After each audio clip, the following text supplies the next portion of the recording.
can hear me, please just let me know how it's in this chat. So everybody can hear me, right?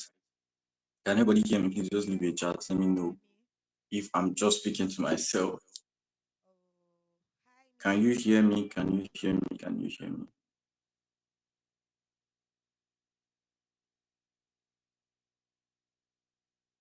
ICT people, I don't know. Let me know what's going on.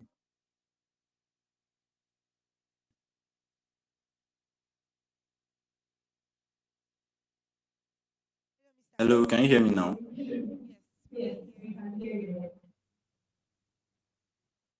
You can hear me? Yes, sir, we can hear you. Okay. Perfect. So my my name is David. Here's an introduction on that before now. So my name is David and I'm a graphics designer and a video editor.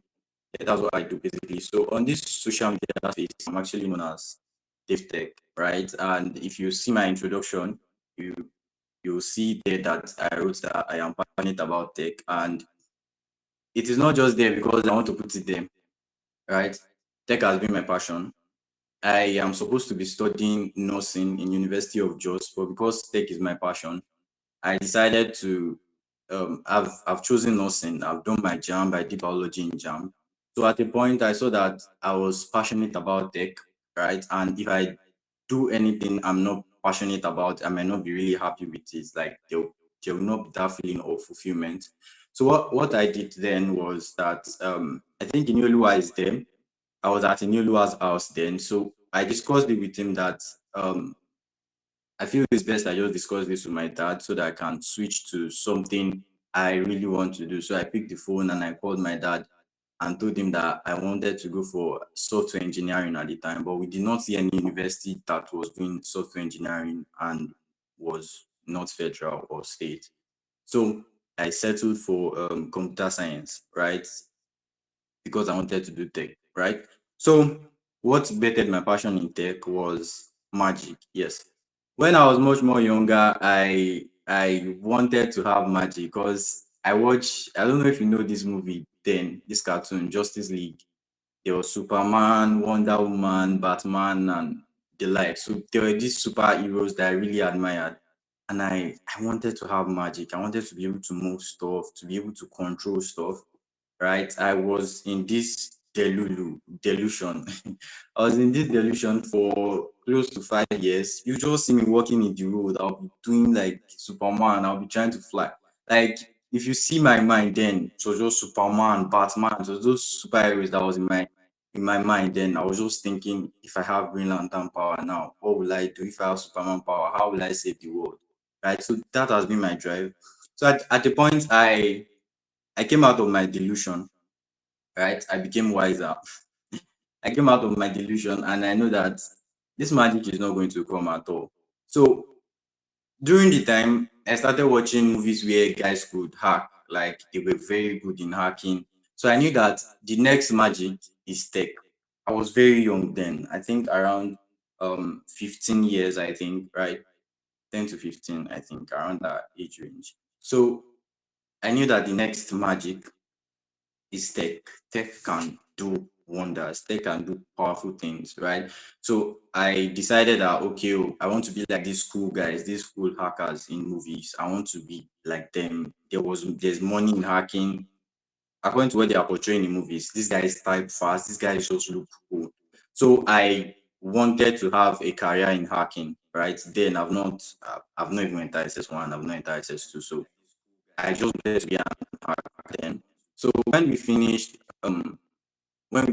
secondary school after I said I wanted to do tech. So I started downloading books on hacking. I learned how to hack. I hacked some of my friends' Facebook.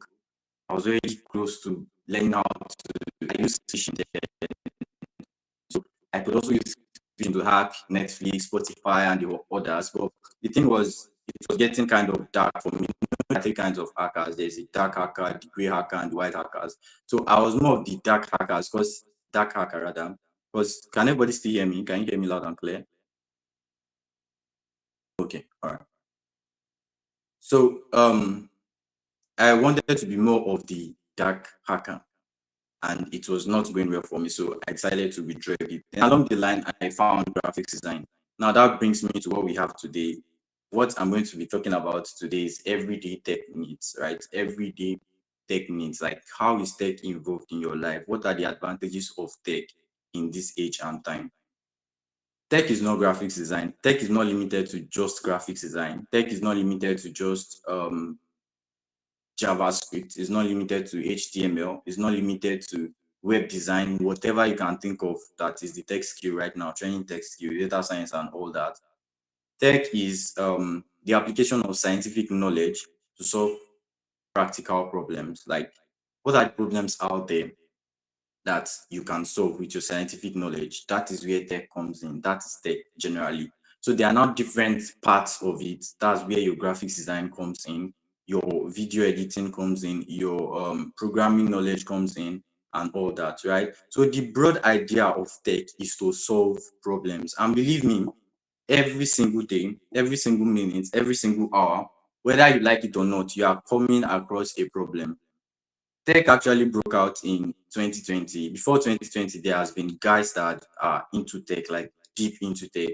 And tech was not as accessible to everyone as it is now before that time.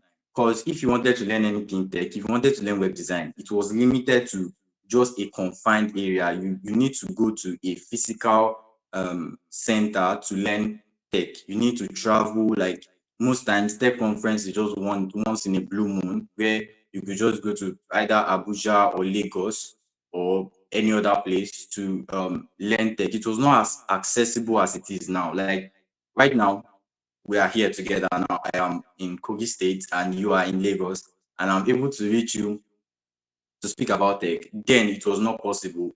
You need to be physical, you need to be together, right? So directly or indirectly, tech has come in to solve a problem. That was when Zoom came in. That's when streaming had even started getting known, right? So there were guys doing it before now, but tech um, has made life easier. It has come to it has become accessible to every single person. It has just made everything soft and simple, right? Everyday life, you want to talk with your friend, you just pick up your phone and chat on WhatsApp. You want to discuss with a manager. Before, I've landed jobs in UK, in US by just sitting down and sending emails. I've landed job in this same Lagos that you are from Kogi State. I have landed jobs sitting in my house, lying on my bed, and just sending out proposals, reaching out to companies. This would have not been possible if, you know, before now, you need your CV, you need to carry your CV to an office, sit down, do the interview before you land the job. But now remote jobs have been introduced. You can just sit in your house, send proposals, apply for jobs.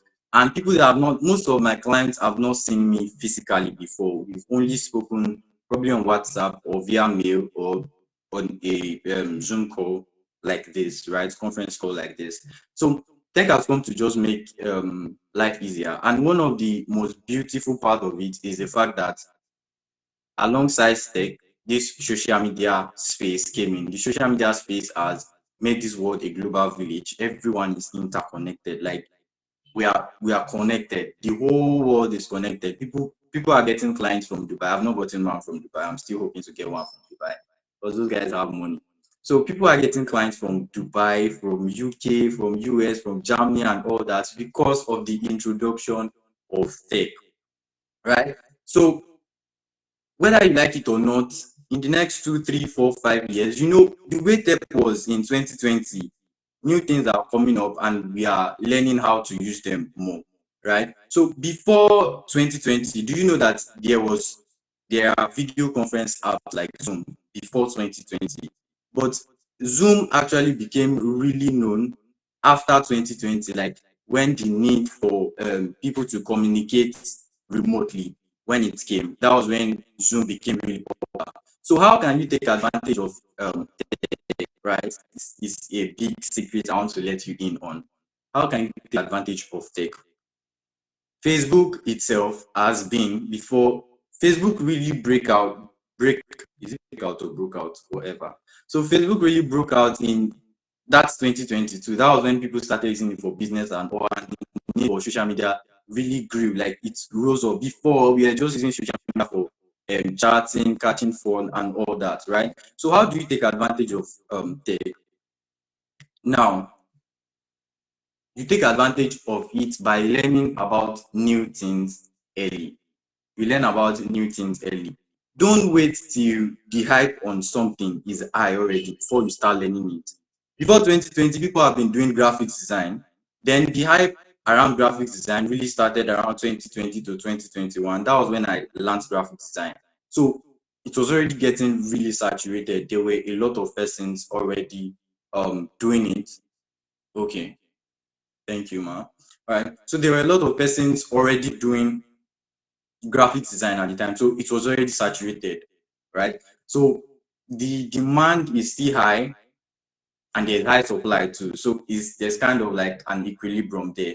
But when the demand is high and there are still few people, now I'm relating it with jobs, like because most of you are actually learning tech because of the money part, but beyond the money part, you know that it can solve real life problems. Like someone came to my office. That's where I'm doing my IT also. Someone came to my office all the way from Abuja. She wanted to learn graphics design. Then she did not want to learn it to be able to get a job. She wanted to learn it to make her work easier because she's into this ushering thing where you when you have an event, you just invite ushers. She's into that, right? And she needs design constantly, right? She needs design constantly. So she wants to be able to create this design spontaneously according to her taste and all that. So that was major drive for her learning design, not to earn, right? And I don't know if there are people like that too here. You want to just learn something around tech for yourself. That's the best thing you can do. See, the point I am now in this tech thing, if they are rolling out a new software, just give me 2 3 days. No matter how hard it is, I am going to find a way to navigate around it, right? I'm going to find a way to know almost everything about it and just know how to work around it very well. This is something that sorry to say, but most of our parents don't really know about it. That's why any small thing, they're already calling you, hello, come and do this, hello, come and do that. And when you do that for them, you know you're also solving their problem. And indirectly, you are solving your own problem because they are helping you and you are helping them, right? So tech is involved in almost every part of our life. Now, how do we take advantage of it? Learn about new things very early. See, you cannot, where tech was in 2020 is not where it is right now. If you check apps in 2020, they don't look like the way they look right now.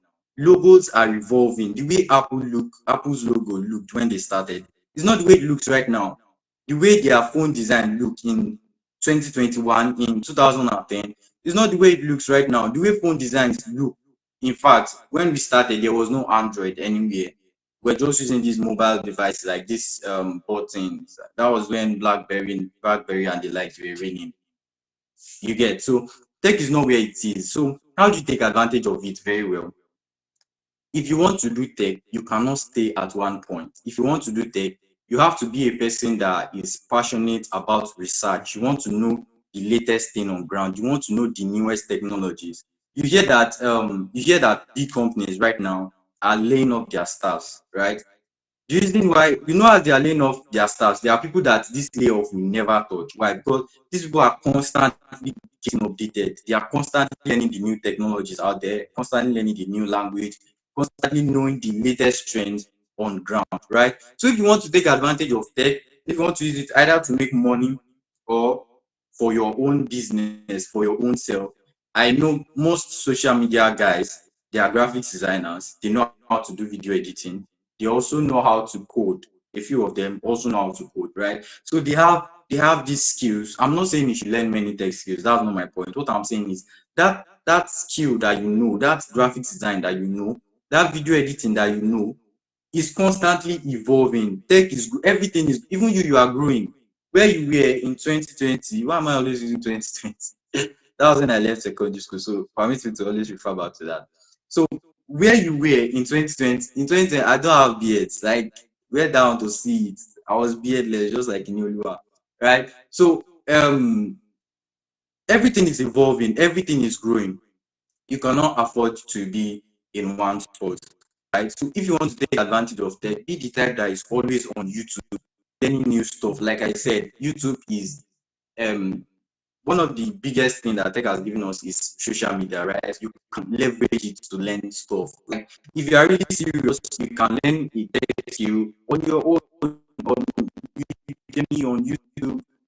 Like, but the advantage of learning physically at the company like steps is that you have mentors, people that can guide you, that can lead you. A mentor is very important whenever you're learning a tech skill. That's something I did not have early, right? Have a mentor whenever you are in tech, right? So, like I said, to take advantage of tech, you have to be listening to trends. You have to understand what is trending at the moment. You have to know what is in demand at the moment, or else you just fizzle out. You just disappear. Look at what happened to the likes of BlackBerry, likes of Nokia.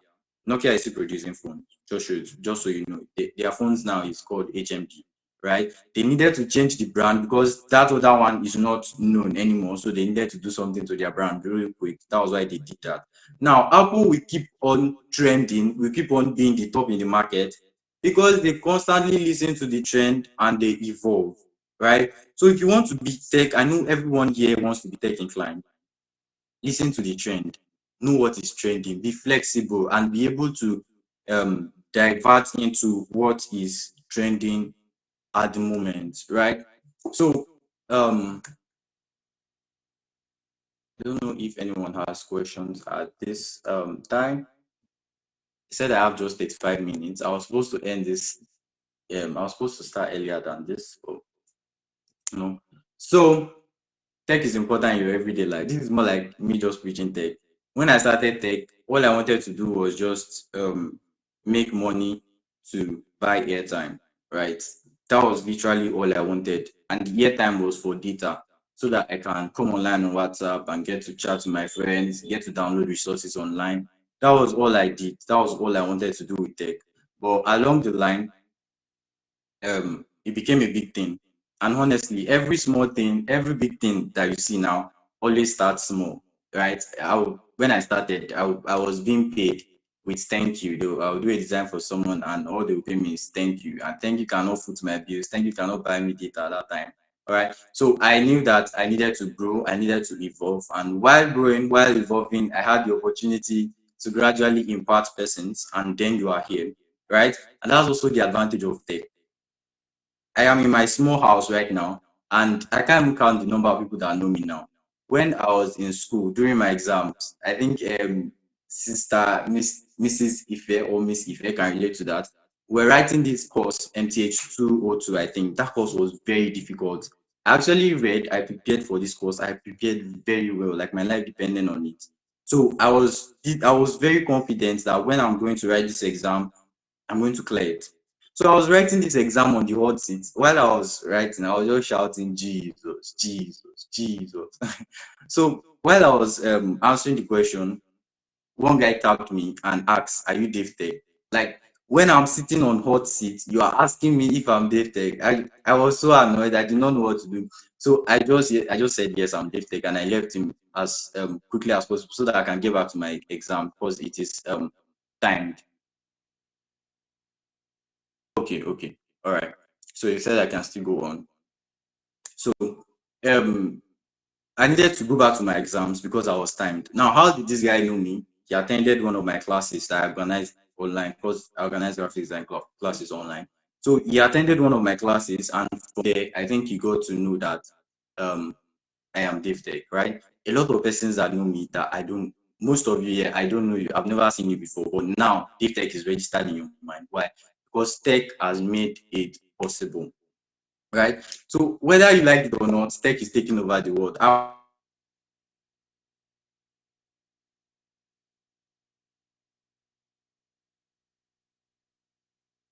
was some of my guys. Okay. So he's a pharmacist, and he was arguing that most of us tech guys, we eventually end up as POS guys. And it was funny to me because POS is not bad per se, but people are making good money from it. But she was just trying to use that to humiliate us. Like, why will I go to school for 4 years and end up being a POS agent when there are bigger things out there? But the mistake a lot of persons are making is that they are not leveraging tech the way they should leverage it. I saw someone, his name is, he sells Akara. A few of you should know him. His name is Akara Boy, I think something like that. This guy brought his brand online. I know someone that sells pap. If you know Emeka Nobis, the wife sells pap. Joy Nobis, the wife sells pap. That's what she's into.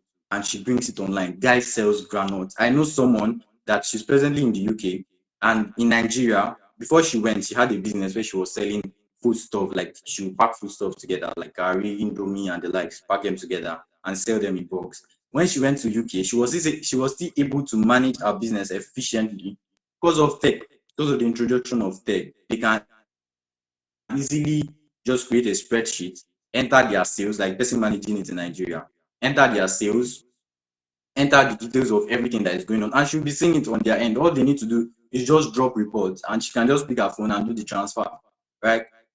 Tech has just come to make life easier. So what you want to do now is, as much as possible, learn everything, not everything per se, but there are basic things you need to learn. I saw this trend on Twitter where some guys, Twitter is not Twitter anymore, it's now called X, right? Twitter is sort of like a toxic place. We all know that, right? So it's kind of toxic, not just in this part of the world. Everybody knows that platform is toxic. So someone posted and said, tell your girlfriend to power on this laptop. And as fun as that sounds, tell your girlfriend to power on the laptop so that you can know what you are dating. And as fun as that sounds, as funny as it sounds, there are some people out there that don't know how to power just a laptop. They don't know how to do it. They don't know how to do it at all. Don't be that guy. Don't be that girl, right? Learn the fundamental, learn the basics. As a tech person, I am into graphic design, but I can use Microsoft Office effectively. I'm into graphic design. I'm not that good in Excel. They use Excel for data science and the like. So I'm not that good in Excel. But if you ask me to create a basic spreadsheet, do histogram, do bar charts, and all that, I can do it. I'm into graphic design. I have understanding of web. This month, okay, I think 3 months back, I got a job to manage a website, right? I've never done it in my life. That's like my biggest job.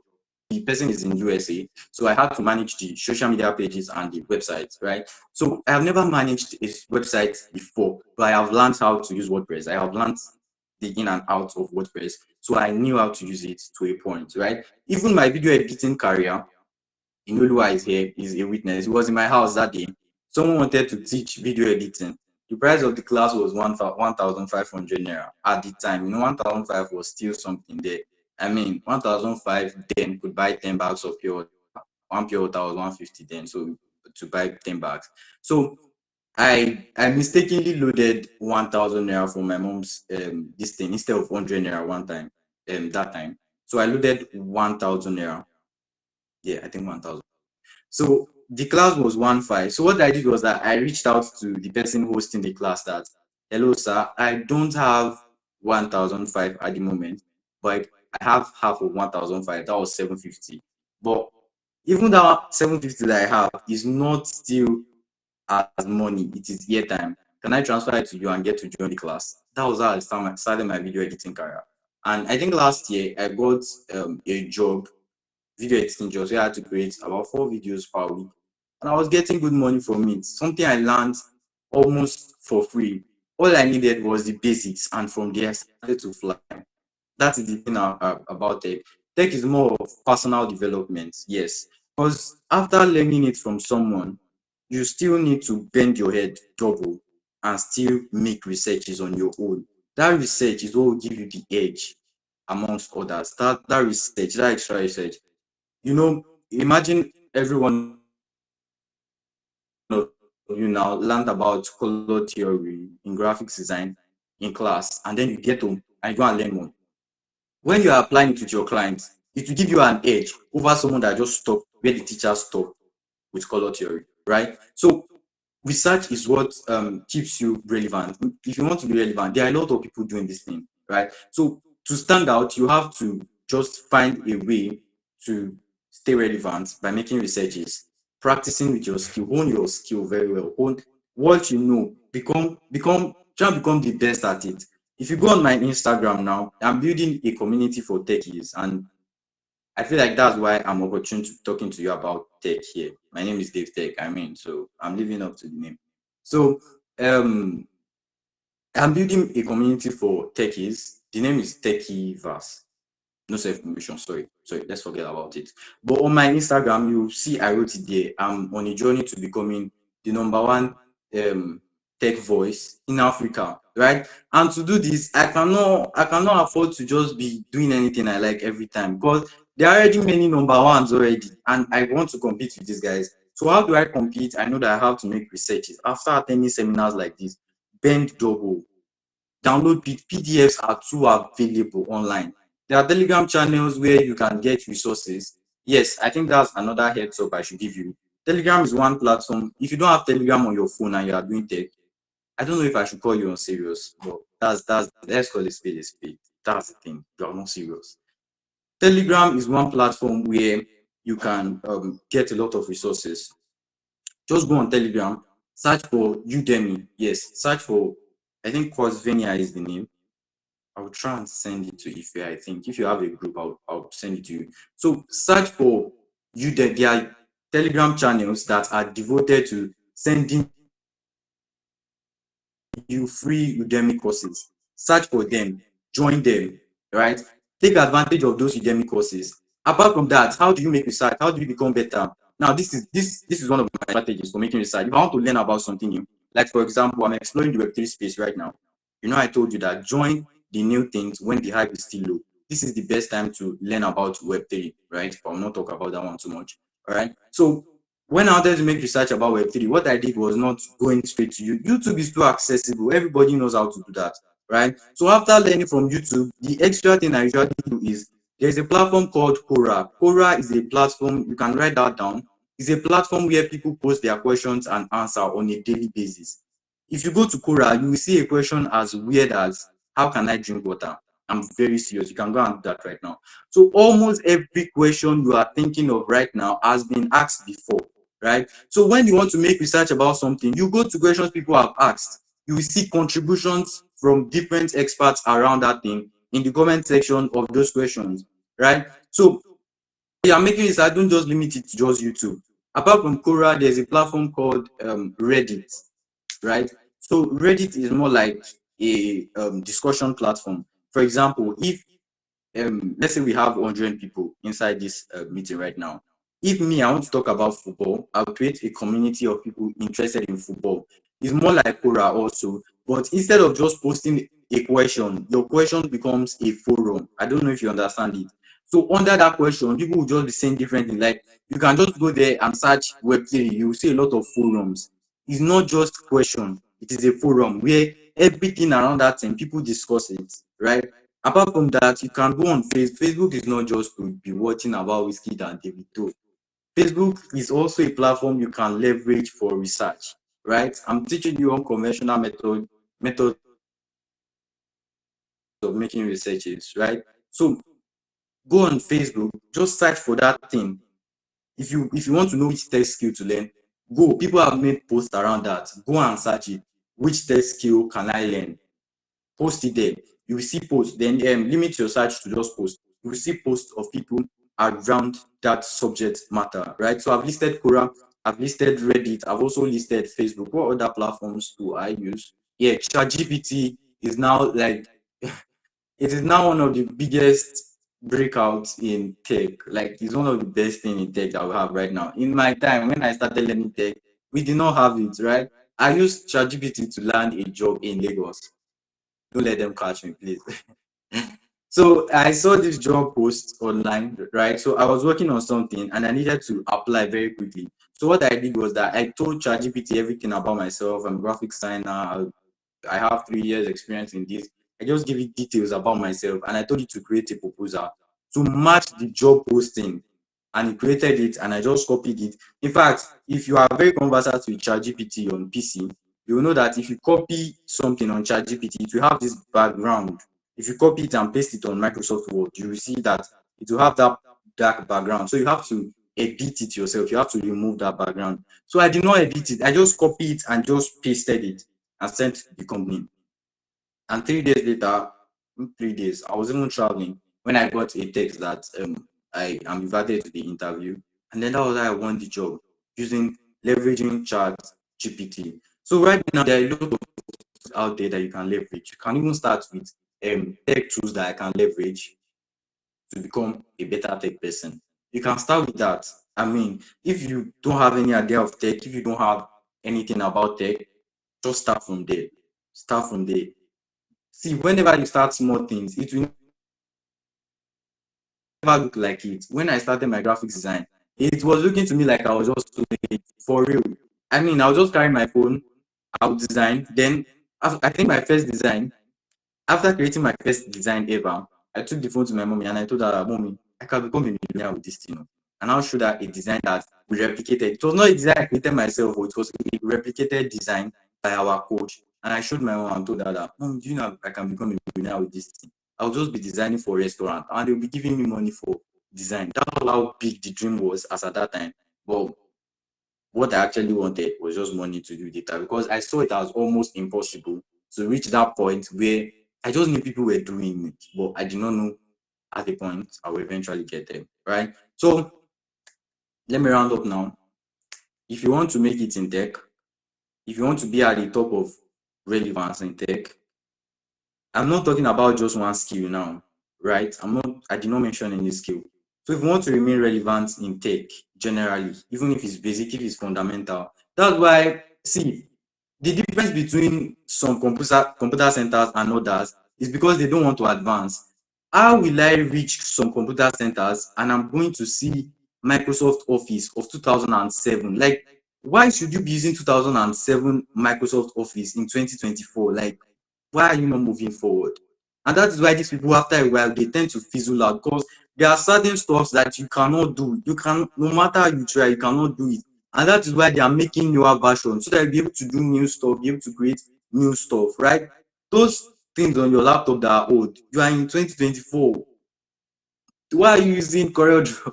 CorelDRAW X3? I still see it on people's laptop. Why? Why? How? There are things you can never achieve on that, right? So learn the latest tech things, advance, update your softwares constantly. Be at the, like, you cannot, you might not be able to afford the latest tech gadgets. I mean, myself, I'm not using iPhone 16, but at least be close to the latest. Let your Android version be the latest. To be at the forefront, you need to always put yourself at the forefront, position yourself to be at the forefront. That's how to leverage tech and remain relevant. No matter where you are, no matter who you are. See, tech doesn't care about who you are. My clients, most of them don't even know I am still a student. My clients, I think I got a job because of that. They asked me I left, and I said I was still 200 level at the time. And that was how the job went. That's simple, right? So your client doesn't care about who you, they just want things that they want to get done easily and simply. All right. Thank you so much for this session. I was asked to round up by 11:30 sharp. I think we're back here. All right. So I don't know if anyone has question. If you have question, you can just shoot right now. Let me attend to you before I go off.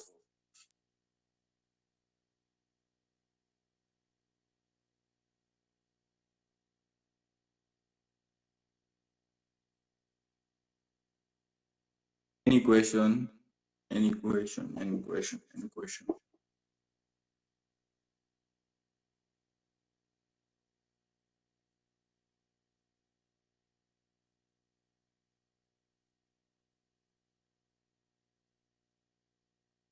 right. I think there is no question.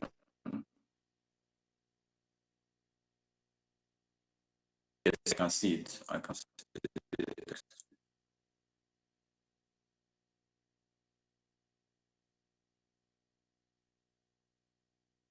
So I'm divine once again. I have a lot of questions to ask, but I'll just have to solve them. Okay. One of it is, So they said someone can you shoot? he spoke about Oh Jesus. he spoke about graphics design So is it that person and a with lot of the things act life he's or into. So my um question goes does that since he let me said we ask have to you. begin with the fundamentals. Okay. So my question I is cannot get divine one.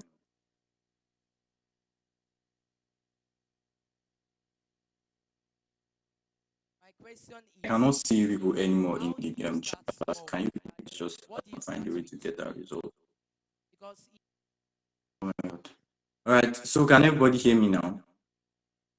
Please, I think StarLab ICT should join me so that I'll get updated on what is happening because I've actually been talking since.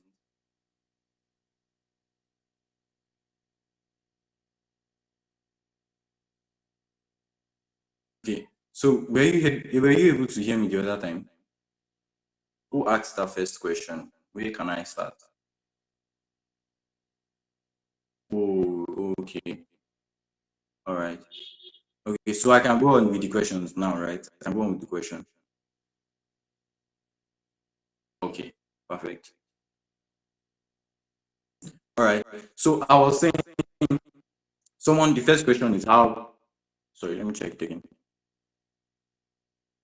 Oh my God. So I'm looking at myself. Okay. The first question is by Divine. He said, how do you start or what do you start with? Now, I was saying there is no the perfect time to start, number one, is now. There is no specific age.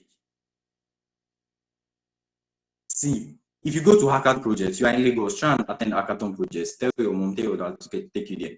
So there are things called hackathon projects where different people with different skills, graphic designers, programmers, and all that, they come together and they build something. If you go to hackathon projects, you see guys of 10 years. No, 10 is too small now. But I know, I think 10 years plus are doing great. 15 years, 16 years, 17 years. I feel like at this age, they're able to catch things very well. But if you are later than 15, 16, 17, let's say you are 14 and you are here, you are lucky, to be very honest. Go and start now. Even if you are not comprehending, just start. Just start doing something around it. Start learning about tech. Start watching videos around tech. I go to the comment section of certain programming videos on YouTube, and you will see guys of I saw a particular guy that was 15 years talking about C++, like C++ or C sharp is like one of the hardest languages out there. Very hard, right? Those are what those game developers use. So this guy was talking about C sharp, C++, as if he knows. It's not as if he knows it very well. He was contributing to what the YouTuber said. All right. So the perfect time to start is now. Now, if you don't have I'm getting the background one. Okay. So if you don't have all the gadgets now, when I started with a phone. Like the phone was 520 how hard it was, and I thought it was. So this phone is phone at that point, you know you have to drop it and go and sleep and probably wake up the next time again. If it's still blank, you sleep again. That was how bad the phone was, right? So that was the phone I used to start graphics design. Now, if you don't have a laptop, tram push to get a laptop because most skills right now are laptop based. Like most of them, you need a laptop to work effectively with them. I mean, you can start graphics design and grow with it, right? You can start with your smartphone. I think there's Pixel app out there that you can use, right? You can start with that if you want, if you like graphics design. Now, the strategy I will advise you to use if you don't have any tech skill here yet and you don't know which one to start with. Let me give you a secret. What you do is go out, make research, just go on like Quora, like I said, or go on Google or go on ChatGPT and just tell it to outline 20 tech skills, right? Just tell it to outline 20 tech skills. Then write it of these tech skills in a sheet of paper. What you want to do now is go on YouTube, then search a day in the life of this person. Like let's say the first thing ChatGPT listed was a 3D designer. Go to YouTube and search a day in the life of a 3D designer. Or on YouTube, search what does a 3D designer do. Very simple. So this will give you a clear glimpse of how that particular tech skill work. And if you feel it's something that aligns with you, for example, if you're a content writer and ChatGPT mentioned copywriting in your research, if you, for example, if you like writing rather, and ChatGPT mentioned content writing in your research, go to YouTube, search a day in the life of a content writer, right? People create content around this. So which one aligns with you? There's content writing, there's copywriting. Under social media management, you have to write. Under community management, you have to write, right? So there are a lot of things around writing that you can actually do. So first thing you want to do is make research about tech skills out there. In fact, there might even be one tech skill that you have in mind, maybe data science, web design, whatever is in your mind right now. Go to YouTube, search a day in the life of that skill, then see if it is something that aligns with you, something you think you can do, something you love, then you can go with it. I believe that answers Divine's question. So the next person is Miss Ife. Please let me know if Divine is satisfied with the answer. So how do you know where to start with, like in programming? Now, let me give you a quick heads up. Programming and coding is just knowing how to write codes, like just knowing the syntax on your head. Like you just know that to start and you know how to create body, you know how to create head in HTML, you know how to write different tags and attributes and elements. That is the coding part. But the programming part is now using your knowledge of coding alongside logic to create something that can actually solve real life problems. Like, you know, you can just create a rubbish website that people cannot use. That's coding. You can just do it, right? So programming is more of the thinking part of coding. Like you are using your coding understanding alongside logic to create something. Now, you have to first define what you want to do if you want to be a programmer. For example, if you want to learn web design, you know that web development, you know that you have to start with HTML, CSS, and JavaScript. You know that you have to start with that. You can't negotiate it. Now, let's say you want to become a 3D web designer, web developer rather. There is this language. I think that's TypeScript. Is it? I think it's okay. I think it's Next.js. You know that you have to learn that. So whatever part of programming you want to do, just first learn about it. There's automation, there's web development, there is there's software development, there is software. Do I call engineering?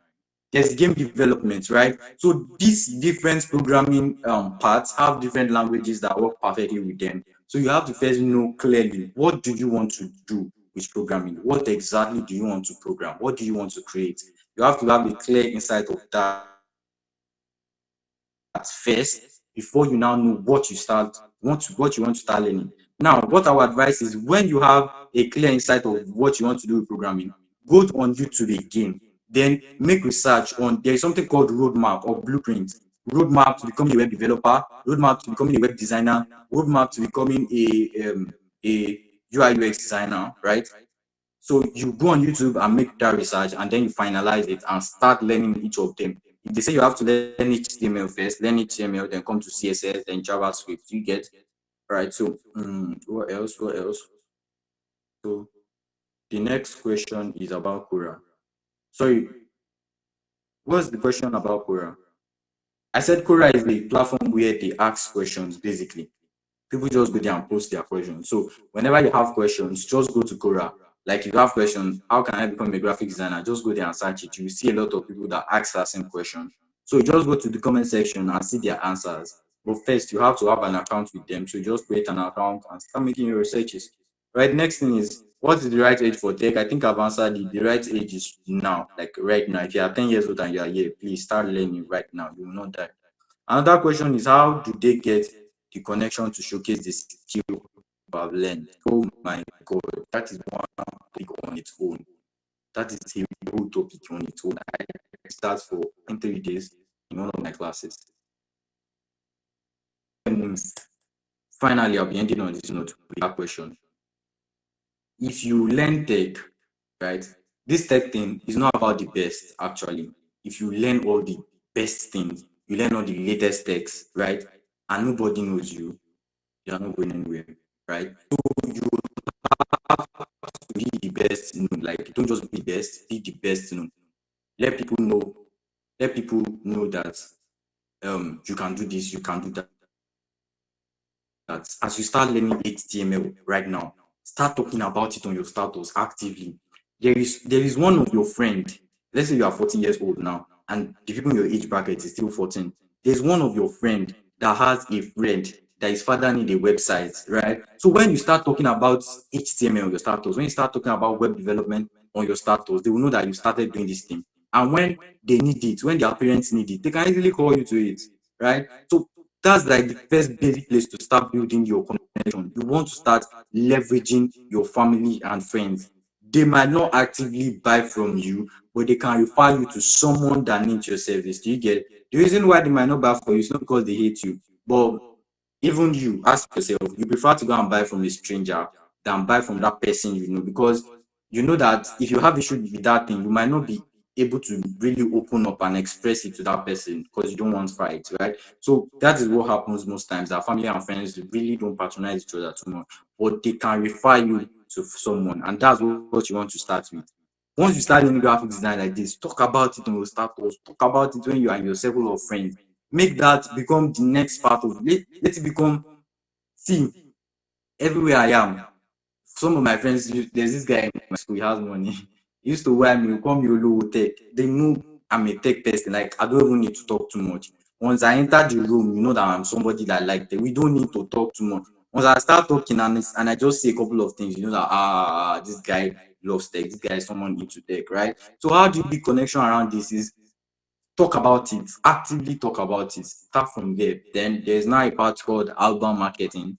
That is a deeper part of it, but just first leverage your family and friends. You want to first get proof of work. There's something called proof of work.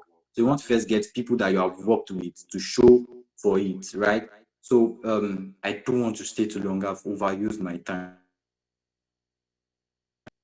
Right? So after learning your skill, please become as good as possible at it, right? Not extremely good. There's a client for everybody, but make sure you are good to a point where that design that you want to send to somebody, ask yourself, can I pay 2K for this design? Ask yourself first. Then if you feel convinced that you can pay 2K for this design, start doing 2K designs. If you feel convinced that, okay, with this design, I can collect 100,000 for it, start collecting 100,000 for it. You have to first believe in yourself before you get it. I believe that answers everyone's question. Thank you for this opportunity, StarLabs Academy. I really appreciate it. Now, if you want to get to connect with me, just connect with me on Instagram. I am more active there. Hello Dave Tech is the name, and just connect with me there.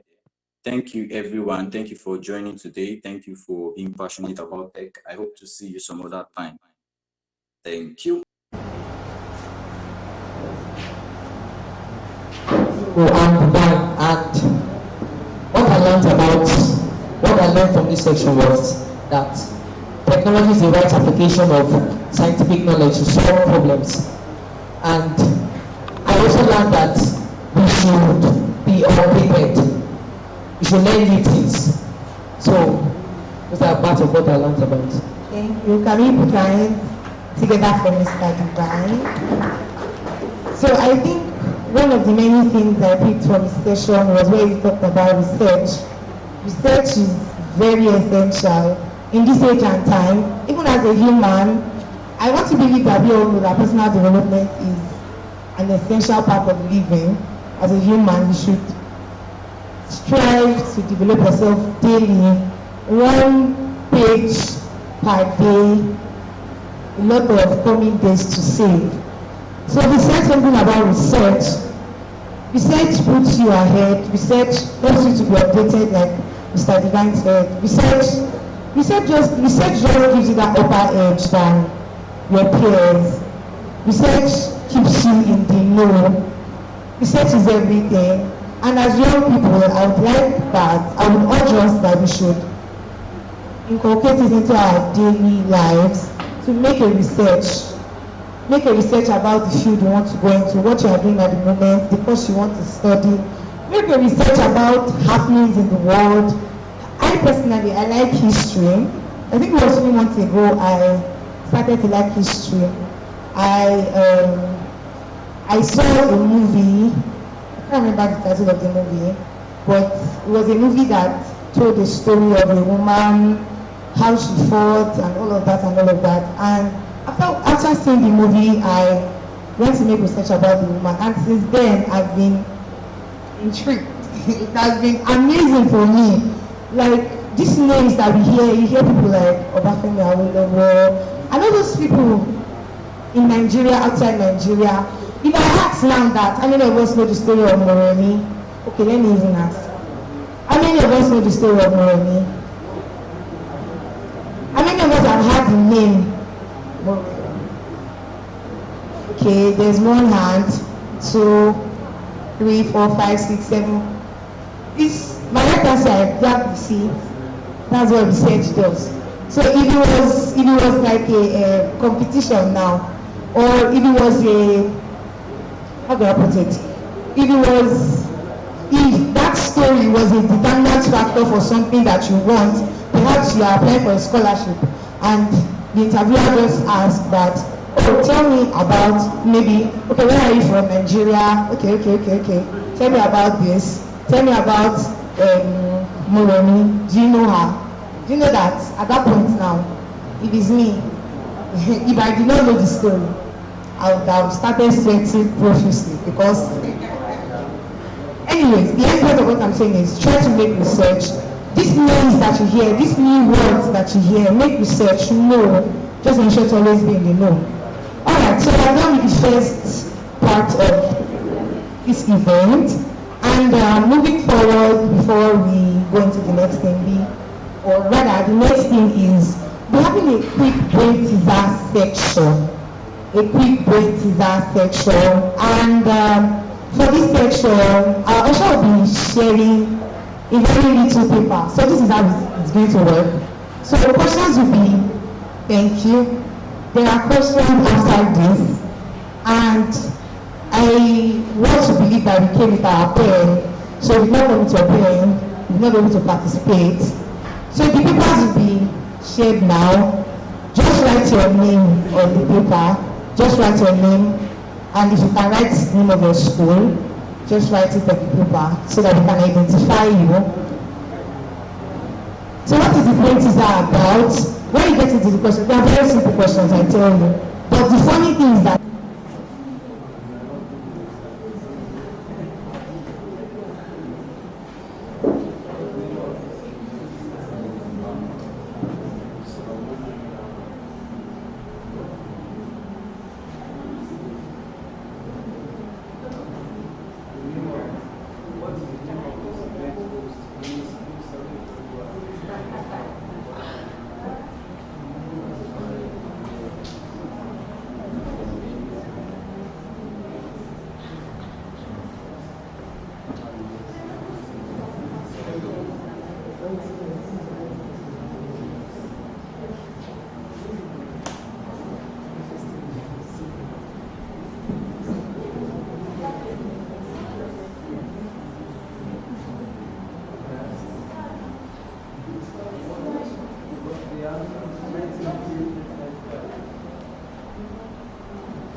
so information reaching me now is that some of us cannot see the screen, so okay, because of that, let's go back to question 1. Sorry about that.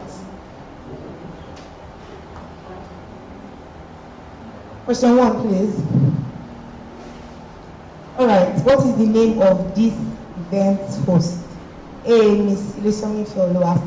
B, Mr. Inyoluwa Mopolonjo. You can just write A or B so that I don't take all the time writing the answer.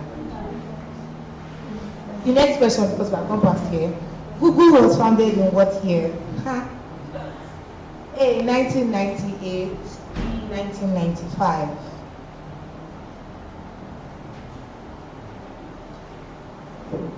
Next question, we are going past question 2. The word technology was coined from dash and dash. A, techni and logia. B, tech and logi.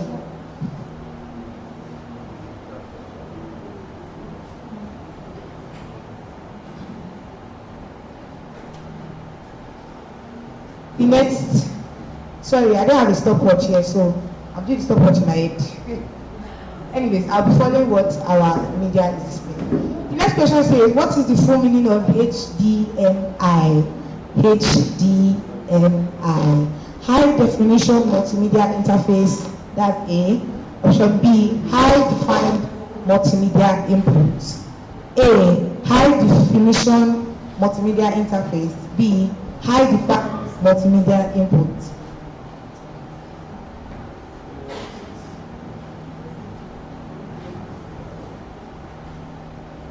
Alright. Next question. Which of these is a fintech company? Which of the following is a fintech company? A, we have OPay. B, we have Zenith Bank. C, we have Instagram. D, we have Fiverr. And E, we have Chrome. A, OPay. B, Zenith Bank. C, Instagram. D, Fiverr. E, Chrome.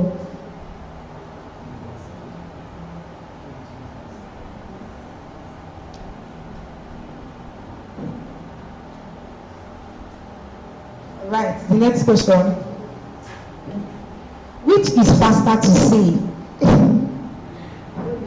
Question.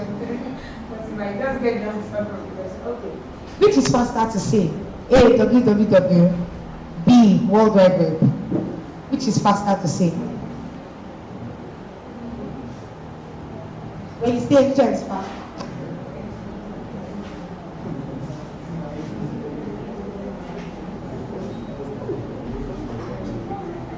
Alright. Thank God that I didn't answer the question. That's my bonus. Which year was Facebook created? Which year was Facebook created? A, 2006. B, 2004.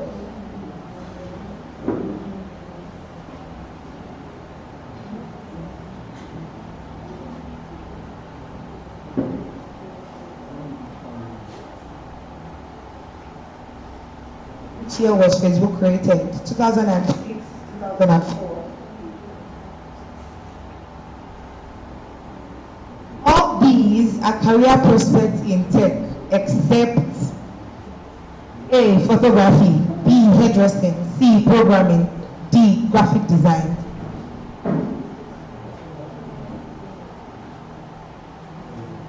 All these are career prospects in tech, except photography, hairdressing, programming, graphic design. As many that I think is not a career prospect. A, photography, B, hairdressing, C, programming, D, graphic design. Next one. Okay, so we have come to the end of the brain teaser. Should we go back to questions once again? Alright, the ushers can get the paper from. Please ensure that your name is here so that you will have all the answers now. You will not find the winner. Sorry.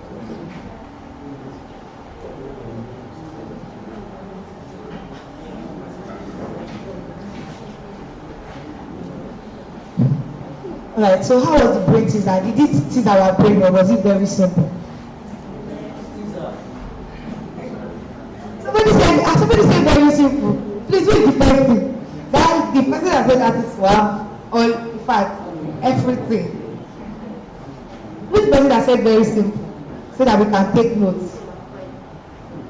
Let's know how to raise up their hand. Okay, so we have prepared the answers to the questions for you. So before the people screening the results decide your fate, you can already decide your fate from the answers. Alright, let's have the answers. Thank you.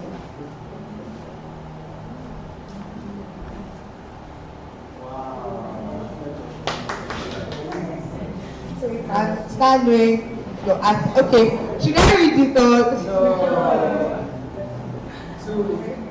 No.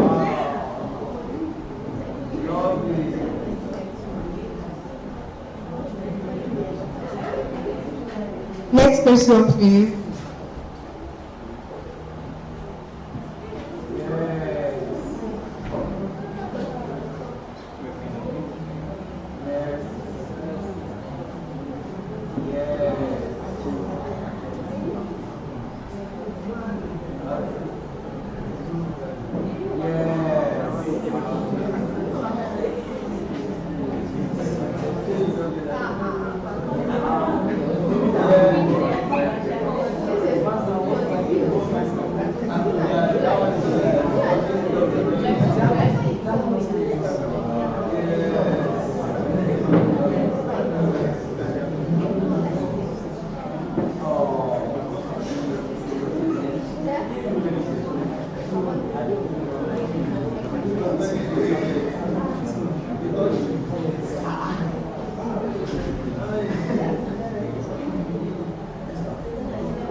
Alright, so we have already decided our fate.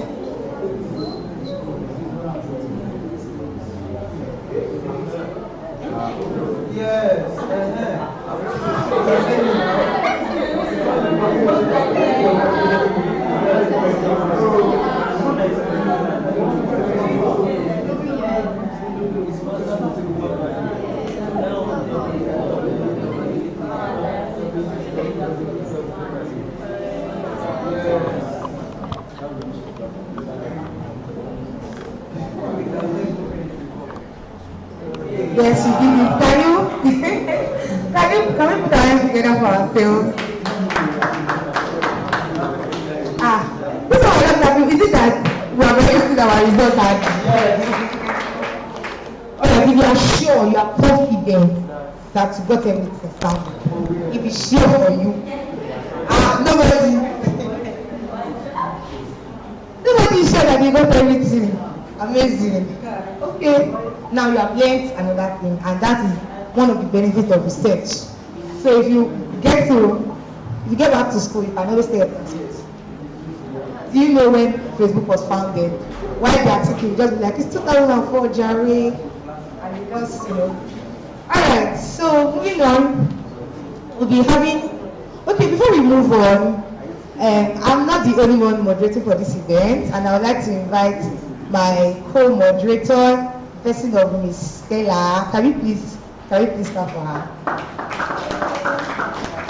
So you have been seeing my face in the coming sessions. You may not see my face again. All right. So moving on to the next on our agenda, we'll be having our director talk to us about internship opportunities that are available in this environment. Remember that the theme of this event is Tech-Vironment, bringing tech into the environment. And we heard Mr. David talk about research, ask questions, start learning, and all of that. And so our director will be giving us, or rather he will be telling us about opportunities available for coming into tech in this environment. Please let's put our hands together as Mr. Tengod comes up to this session. Please let's put our hands together. I said it earlier, if you have said no, they would have not very well. Thank you very much. Yeah, thank you so much. I'm so impressed, and I can see how every one of us are falling through. I think things are really coming to life. I was speaking with some of the new colleagues that joined us, and for those that are just coming in, I tried telling us what this event is all about. And I guess from the first speaker's conversation, you should know that what we want to do now is to make you all, and not just you, so it's like we're just trying to plant something there, then you're taking it home, taking it to your schools, and you're trying to see how we can, I'll use the word digitalize the community. A few weeks back, I made some notes online, and I wrote to someone representing Alimosho local government, trying to see how we can really create a tech platform. We are still in that conversation though, and some people told me something. So it means, I hope we have the registration of everybody here. It means I will need you to, want to do something big. I'm not going to TED Talk or TEDx. None of us, if you do, your hands. TED Talk, TEDx, or whatever. Wow, just few of us. I wish I can. So, which other way? So it's an international platform that gives room for people that have, that are up there to speak to every other person in the community. In fact, the platform is majorly for the community. So we have TED Talk, featured in different parts in the United States, and now it's even featured in Nigeria. So we have TED Talk Lagos, yes, I know. We have TED Talk Jibo, yeah. If you search, you see we have TED Talk, TED Talk Jibo. We have TED Talk OAU. Some universities are doing that as well. And do you know what that's posts? And that's also someone wrote to me. I said, why not TED Talk Alimosha? And I tell you, I reached out to one of my colleagues that I helped to also register on that platform, and we have TED Talk Anchor University. And we want to do TED Talk Alimosha. And do you know what? I think I've been in 2 TED Talk events, TED Talk IMS, so a school registered as well, and then TED Talk Anchor University. And I see the opportunity this brings. So I'm bringing it home. I can't do it alone. In fact, the only way it can be done is every one of us collaborating to make that a possibility. So I'm announcing it to us all, that everybody present here will be joining hands with me to say we can bring TED Talk to this environment. And what it does is that it brings people that are up there to the community. So they don't just tell us about their success, they even tell us how to get there, and not just that, they also tell us, they also try to recognize and know that we got potentials. And that's by the way.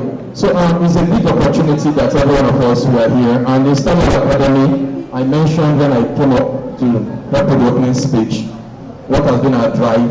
I always say that thing, that's wanting to create digital space in the community, and only to discover that we've got few hands, and we started something that I said, if we can't have them, we do them. And that's since 2018. And do you know what? It has been evolving. I wish I could display some of the jobs. Now, today we have most of our interns and young people doing huge stuffs. Now, because I'm very much engaged in some stuff, you can imagine that almost all my jobs, for example, if anybody reach out to me now that, please, I need some designs, I need this, I need that, all my jobs are done by my interns. So you can imagine that. So they've all learned graphic design, most of them. They've learned programming. And so anytime I get this job, I just come to the team and I just say, there's this job like that, and I need it to be done, and deciding and they get paid for it, definitely. It's been amazing. It's been amazing. And I wish I can feature that. I would try to bring all those things together. What just young people like ourselves did, and that's why we are here. So what exactly are we doing? Now we are giving room for people to learn skills. So remember, I mentioned that after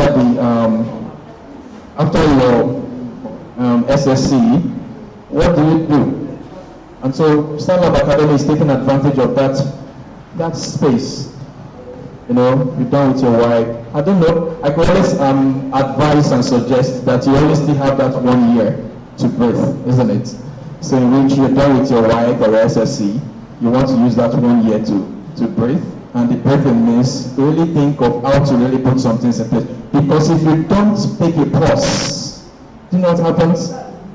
You live the rest of that life in a haste. Let me tell you how it works. So definitely SSC, you did your UTME and you get admission into school, you go to school, then definitely you are pursuing first class, isn't it? Then after that, you're out of school and no one that is saying, so which job are you going to go for now? So there's almost never going to be any other force, except the first imposed pause. Maybe perhaps after your university, you just say, wait, I need to pause. But you might not have that pausing privilege as you've got now, because then you will not want to take money from mommy and dad anymore. You want to show you're a big boy and a big girl. So perhaps you want to show that you're alone. So And so once you're coming from university, you want to look for something that will give you the money to really make you independent. So it means the only time you can really think about something that could make the difference could be after your wife.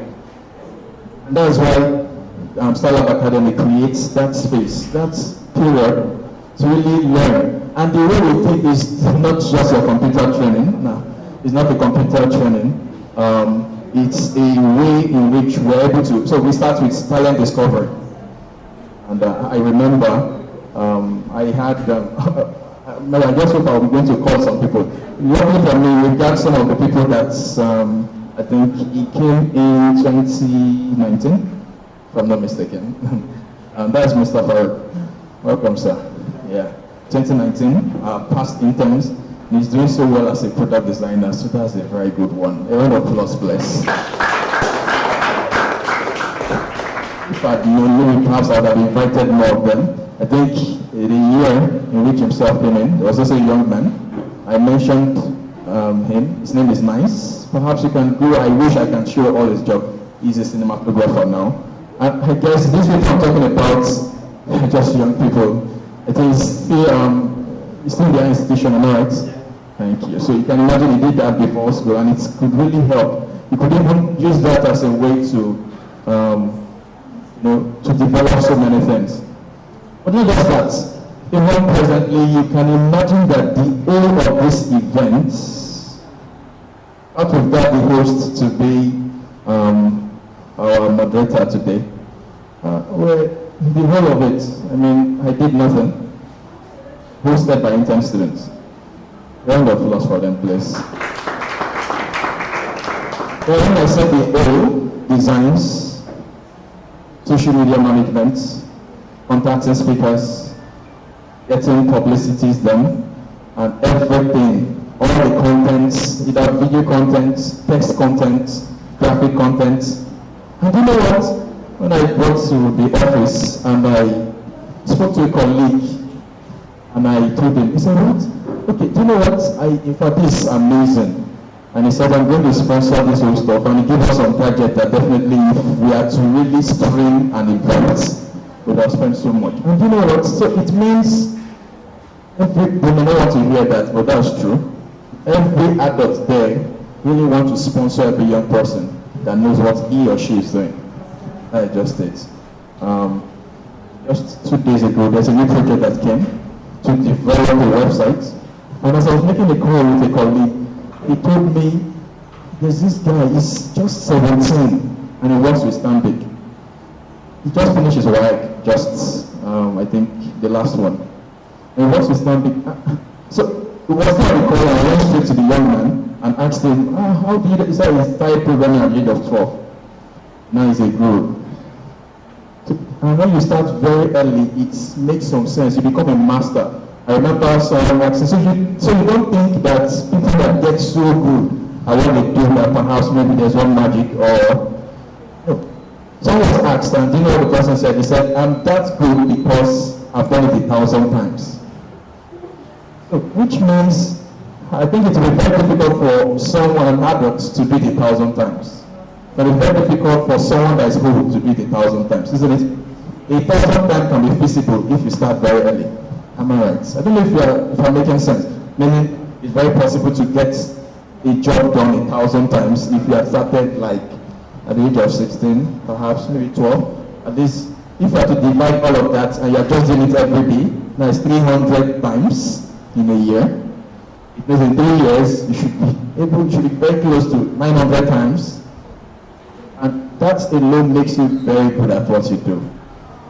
And that's just one of so many things. And just as I mentioned, it's just been fun. You know, how beautiful it is doing what you love. Yeah, so it's not just trying to. So they run programs between the secondary schools and the admission or whatever. So that period, you want to use it to discover yourself. You want to really know, now the world is evolving. Where is my place? I think one of the speakers will be helping us to also stress that point, finding your space. Because The tech space too is so rowdy as well, so you've got to know where you fit in. And don't try to be someone else. You are going to be the fake. Because the original is there and you're trying to be the person, you are the fake. So just try to be yourself and you become real. So one of the things we do is to help discover, and when you discover what you do that, and we come from everything that you've been doing. So perhaps you discover that just on your own, content just comes. So some of us, before we know what to talk about and what to write, we need to read so many textbooks, and perhaps we need to listen to different people. But some people just know what to say. They are so good with creating content, and not just creating any kind of content, catchy content. But when it comes out, everybody goes for it. Yeah. Don't you think you are going to do well as a content creator, either doing so well in creating content, either for companies, as a copywriter? Don't you think you're going to do well digitalizing that skill? Perhaps doing so well as a social media manager or digital marketer? Perhaps some people are convincing, not just in words, in whatsoever they do. That is what we're talking about. So we take all the time we take many time to check out on what is. Some other persons are designers. We discovered of recent that even designers will have different form of it. We have designers that they are creators. So now you have the likes of graphic designers and the rest of that. They can just think it and do it, or build it, or create it. So the following people could fall under that. Artists, just imagine. All of a sudden they are bringing that to life. Or painters, or decorators, people that they just think about it. So they could do so well in going for graphic design. They will do well. Then we have other form of designers, they are manipulators. They may not create, but give them anything, they'll bring something new out of something. They bring something out of something else, they bring another thing. I remember the set they came in, there are two of them, very good at design. But in fact, the one that told me and helped me to understand the different form of design. The other young man is more of a manipulator. So he does not do it from the scratch. He takes scraps to design. So what I mean by that, if you know photo manipulations very well, creating what does not exist with things around. So some other designers are there. So if you are in that category, just discover that you know how to change things. You are doing so well in manipulating pictures. Just some gives you the picture, but when you return the picture, it's well, something brand new. And that's another space. Not just that, you discover that you are quite resolved, you like space for yourself, and you discover you don't give up. It is, I remember staying at projects, on a project for days, weeks, months, and the person is not even feeling as if anything is going for it. Like this. Instead, like, I don't know, is it about Edison? No? Edison. You know, when working on the bulb, forgotten which of them, you know, anytime he leaves the place and goes to the bathroom, he can be bathroom and just, hey, that's it, he runs out of the bathroom and try it. Oh, it did not work, so he goes back. So you can always stay at it again. Don't you think programming would work? Because you must get it. Learning computer languages. So programming is broad. You're practical, you're mathematical, you love calculation, then you can only stay at problems until you get result. If you don't like that, so you see, the digital space is so broad. You know, the beautiful thing is that there's a space for you. I mean, I just mentioned that. I will even let you know that with all the structures StarLab fixed to help discover talent, we still discover that some people are just so unique that we cannot cage them. After putting all those things together, we now discover that some people now have blended talents, like the person speaking with you today. I remember I posted something online. I said, is being multi-talented, is it a curse or a blessing? Is it a curse or a blessing? Because I went through a lot of that. I learned almost everything. And graphic design, I'm an artist, so my parents took me, after that 1 year, I think they knew that that's exactly what I'm going to be doing after school. After my work, they took me straight to an artist to learn to sketch, to paint on canvas. And after that, when I got to the institution, I went for graphics classes. I started mechanical engineering, but design was my core. So I did so well with AutoCAD, machine designs. After that, I got my first job in school. Guess what? As a content writer for a company, a library platform, a digital library. Now doing that, helping them to manage their social media platform. Not just that. We got programmers and they needed help because I love mathematics. So I worked with them, and that's exactly how I learned programming. Learned to design, but even though I learned all of this, I remember when I left school. This was confusing because when I left school and I came home, I could almost do everything. And you know, like every one of us, we're all geniuses and we're almost doing so well everywhere. But there's also, which I don't think today is the day to talk about what multi-talented people should do. And they should be focused and the rest. This is not the day to talk. I'm just trying to tell you that God, to show that He's broad, He cannot be caged. So He also has He created people, so you can be so unique that I've said so many things, but you're saying I am tactical and yet I'm a manipulator. Yeah, we've got things like that in which you could have blended talent, and that makes it unique. I just told you that before we used to think designers are graphic designers until NICE came for our internship, and I discovered that NICE's own kind of design was different. If I keep using the method of every graphic design, it will just be failing. Yeah, because for graphic design, you should be good in typography, text, use of text, use of colors should be superb. But I discovered that NICE was good at everything except typography.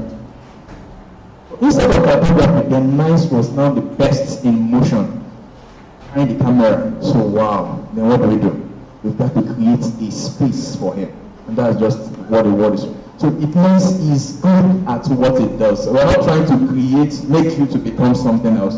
So to tell you that even with all I've said, you've now discovered that I'm not exactly what it is, but I'm seeing myself in different spaces. So it means there's still a space for you. So I've mentioned design, I've mentioned content, I've mentioned programming, and the other one, definitely, which is the media aspect. And that's where NICE fell. Like I say, whatever it does, I just said this is a cinematographer. And do you know what?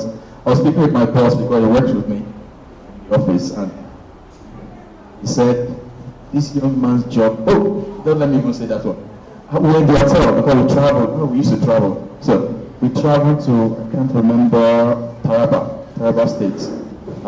Came to my hotel and told me that there's a big problem. I don't want to mention his name, so I don't want to say everything.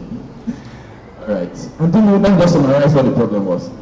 Somebody brought him to a job, to a company. A bigger person brought him to the company to do some job. But all of a sudden, he discovered that the boss is always reaching out to him. And do you know what is a secret? The boss told him that, please, you may have to fire the other person that brought you. That's a big problem, isn't it? Because that's good. And I think if there's anybody I'm going to mention, it's just trying to identify yourself, know where you're going to function well, just develop it. Not because you have had a web design, you want to go there, and you had a graphic design, let's go that direction. No. You want to know which works for you, then just go there. I tell you, you're going to be the best you can ever think about. So for an internship program, we take that time to really dig into it, not in a hurry. The internship program is the longest in all the training we have. So we have our normal skill classes, which are in weeks. We can finish most of these classes in a few weeks. But the internship program will take time because we start with talent discovery. Try to understand your rhythm, how you do your own stuffs, your own way of doing it. So in fact, the way you do it creates a syllabus and a scheme for yourself. So we are not trying to create one form. If I want to discover how good you are, we use that to create a syllabus for you to make you best at what you can do. And so after the talent discovery, we go to soft skills. In fact, a colleague told me she'll be wrapping up soon. Because now, and that's what our internship program is transforming into. Essentially, today we found out that so many persons, yeah, very good, but they don't know how to work. They don't know how to do jobs well. Maybe they're having issues with time management. They're having issues with some work ethics. They are always late in delivering projects. Sometimes I think most of us fell short of this. We don't even know how to make money from our skills. Yeah, and we definitely always find out. You can imagine doing what you love. And somebody just told you that, do you know I can pay you for what you just did? And you're shocked. I think I have a number of it. And with this person, he loves doing it, And the person said, I'm going to pay you for it. Let me just use myself, for example. So early, when I started this whole project, I'm very, let me use this word, I'm very good at anything technical and design. Just combine the two together. I love it. So, and it reflects in my place of work. It reflects so well.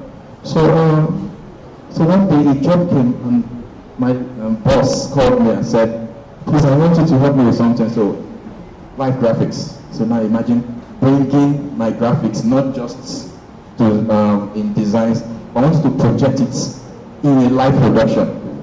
And it means so how much? I smile because I don't know where to start from. So I gave him one crack in a firm. Yeah, the reason why I did that, it means many of us would fall short of that because, you are doing what you love. I think you went through stress and perhaps you bought so many gadgets. You perhaps would have calculated the amount you spent. But when it comes to skill, you only learned and it's inborn. Like, you only wrote, and somebody said, I want to pay you 100,000 for that. You'd be like, okay. So, it's a very, very good one. Welcome, sir. Yeah. So, to wrap up what I've started, so this period is just the opportunity to help you discover yourself, learn your skill, and skill up. And I believe before you leave here today, you'd have gotten the appetite, as you mentioned, and at the same time, every person a year to this time, what the tech is. Thank you and God bless you.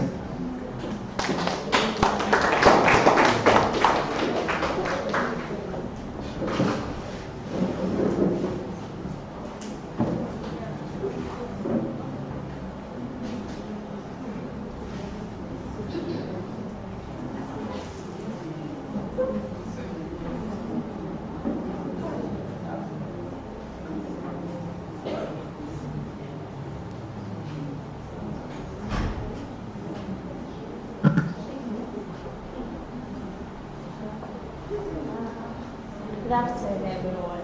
I think I need to greet us again. Good afternoon. If you don't want to respond, good afternoon. Okay, so I'm second moderator for today's event, and my name is Stella Otono. So we'll be having the results for the brain teaser we just had, and we have just two highest winners. So we have, and people put Miss to her name. We have Miss Ilesomi Ifeoluwa. Can you identify? She's not here. Who is Miss? No, that's the answer to the question, ma'am.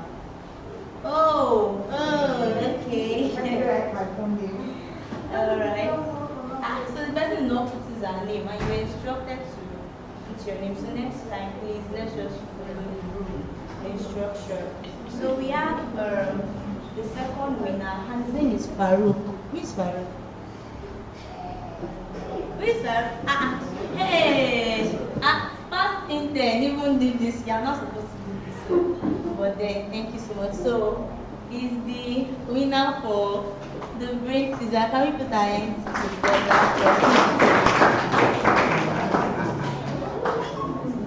Yes, we are just getting started, or we've gotten started already. And we have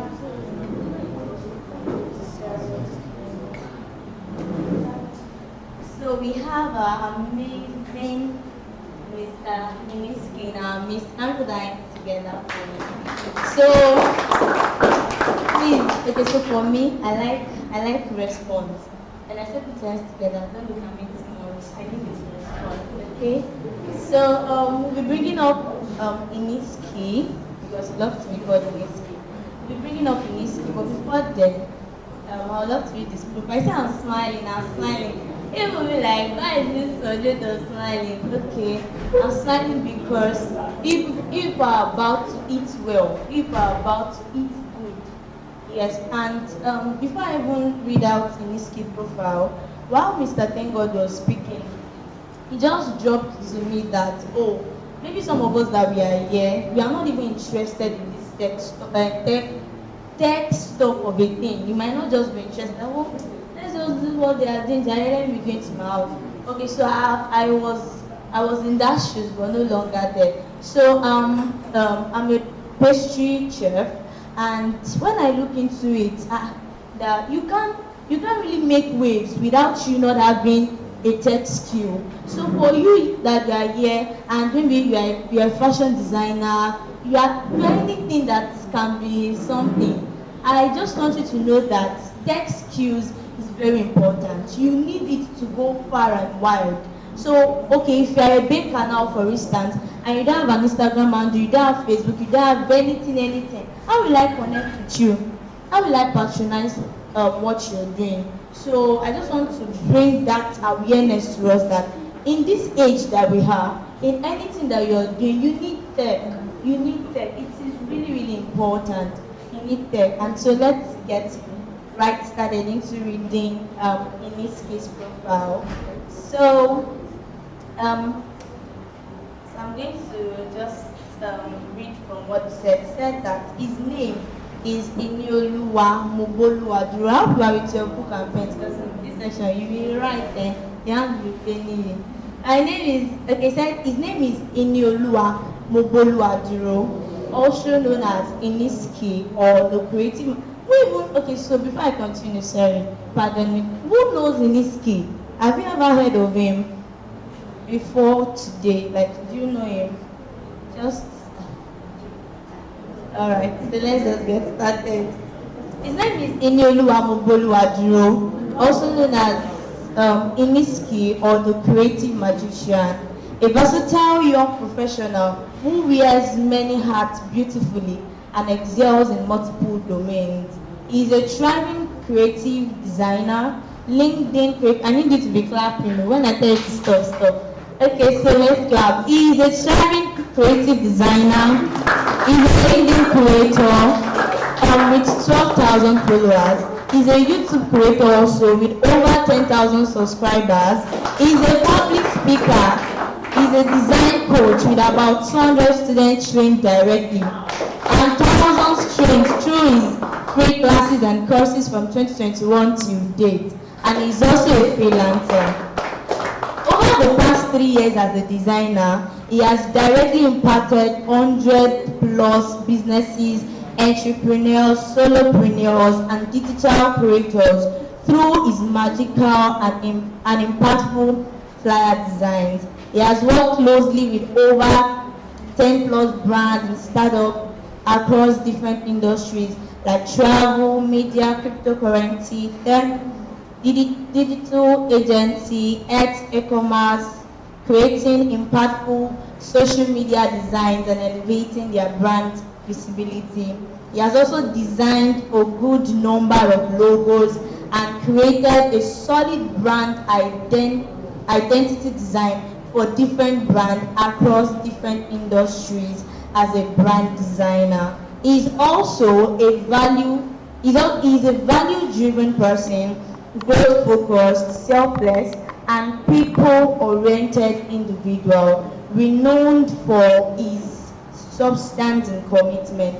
As a test to his substance, he has directly impacted over 10,000 plus persons, mostly between the age of 16 to 15, in which I'm part of, over the past 2 years through his social impact initiatives like skill acquisition workshop, Start Well on LinkedIn, financial skill and value empowerment, in which I'm part of currently. So that one is running through the month of September 1st to 31st, and also his YouTube channel, and even through his design progress, through which he has also impacted brands and entrepreneurs. Okay, so with, should I say Jesus joy? Okay, with the joy in your heart, can you put your hands together?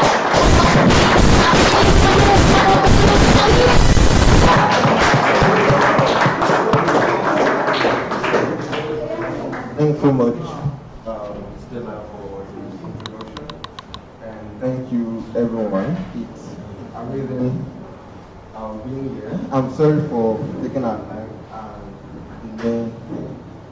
It was unavoidable, but thank you so much for having me this afternoon. I'm Inulu Amobolondo, and you've read or you've heard my intro, my bio, and I'm someone so passionate about youth empowerment and empowering young persons, and it's so exciting seeing that I'm now at the front of young persons, and it's going to be an amazing time. I believe that so much knowledge is going to be passed across this afternoon, and I would just say this, that as much as possible, don't just be excited about knowing or learning new things. As much as possible, ensure that you are also focused and fixated on actually knowing, on actually really engaging these things and translating them from just knowledge to action. Because it is knowledge used that transforms. Knowledge is powerful, like I used to say, but then it is knowledge used that transforms. The Bible says, I'm a Christian, sorry, but then the Bible says that you shall know truth, and the truth shall set you free. But it's not really the knowledge, as in the head knowledge of the truth that sets free. It is the usage of the knowledge that sets free. Because you can know what can deliver you. Let's say financially, for example, you can know what can transform you financially. I believe we all want to be rich here. I mean, no matter, even if you are not interested in what you are doing, I believe that you are interested in money. Because if I say, okay, let's say I want to do a giveaway of, let's do 100,000 now, I believe that everybody would be trying to win and win and win and just be the winner of the giveaway.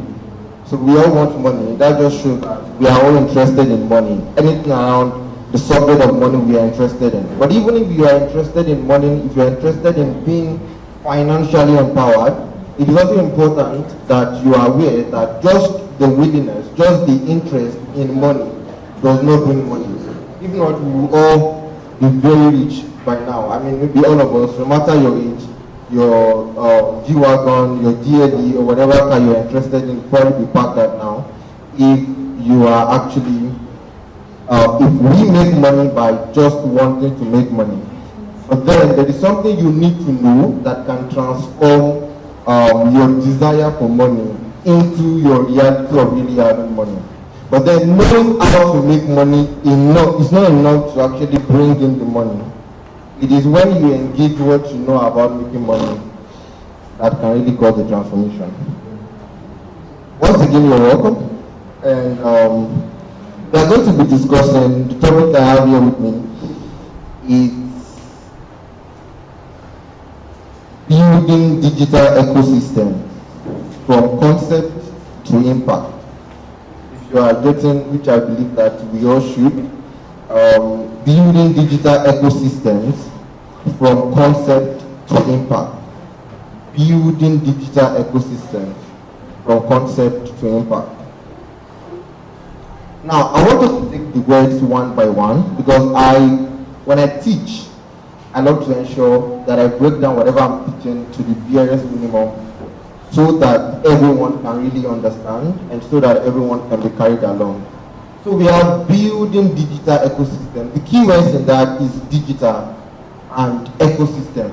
Digital and ecosystem. So I would love us to first deal with the word digital so that we will understand what digital means. Then we'll go to ecosystem. Ecosystem from a very close word to the word ecology, from biology. And I mean, many of us did basic science. But then when we get there, you are going to understand better. So we have digital, building, digital. Building is very simple now.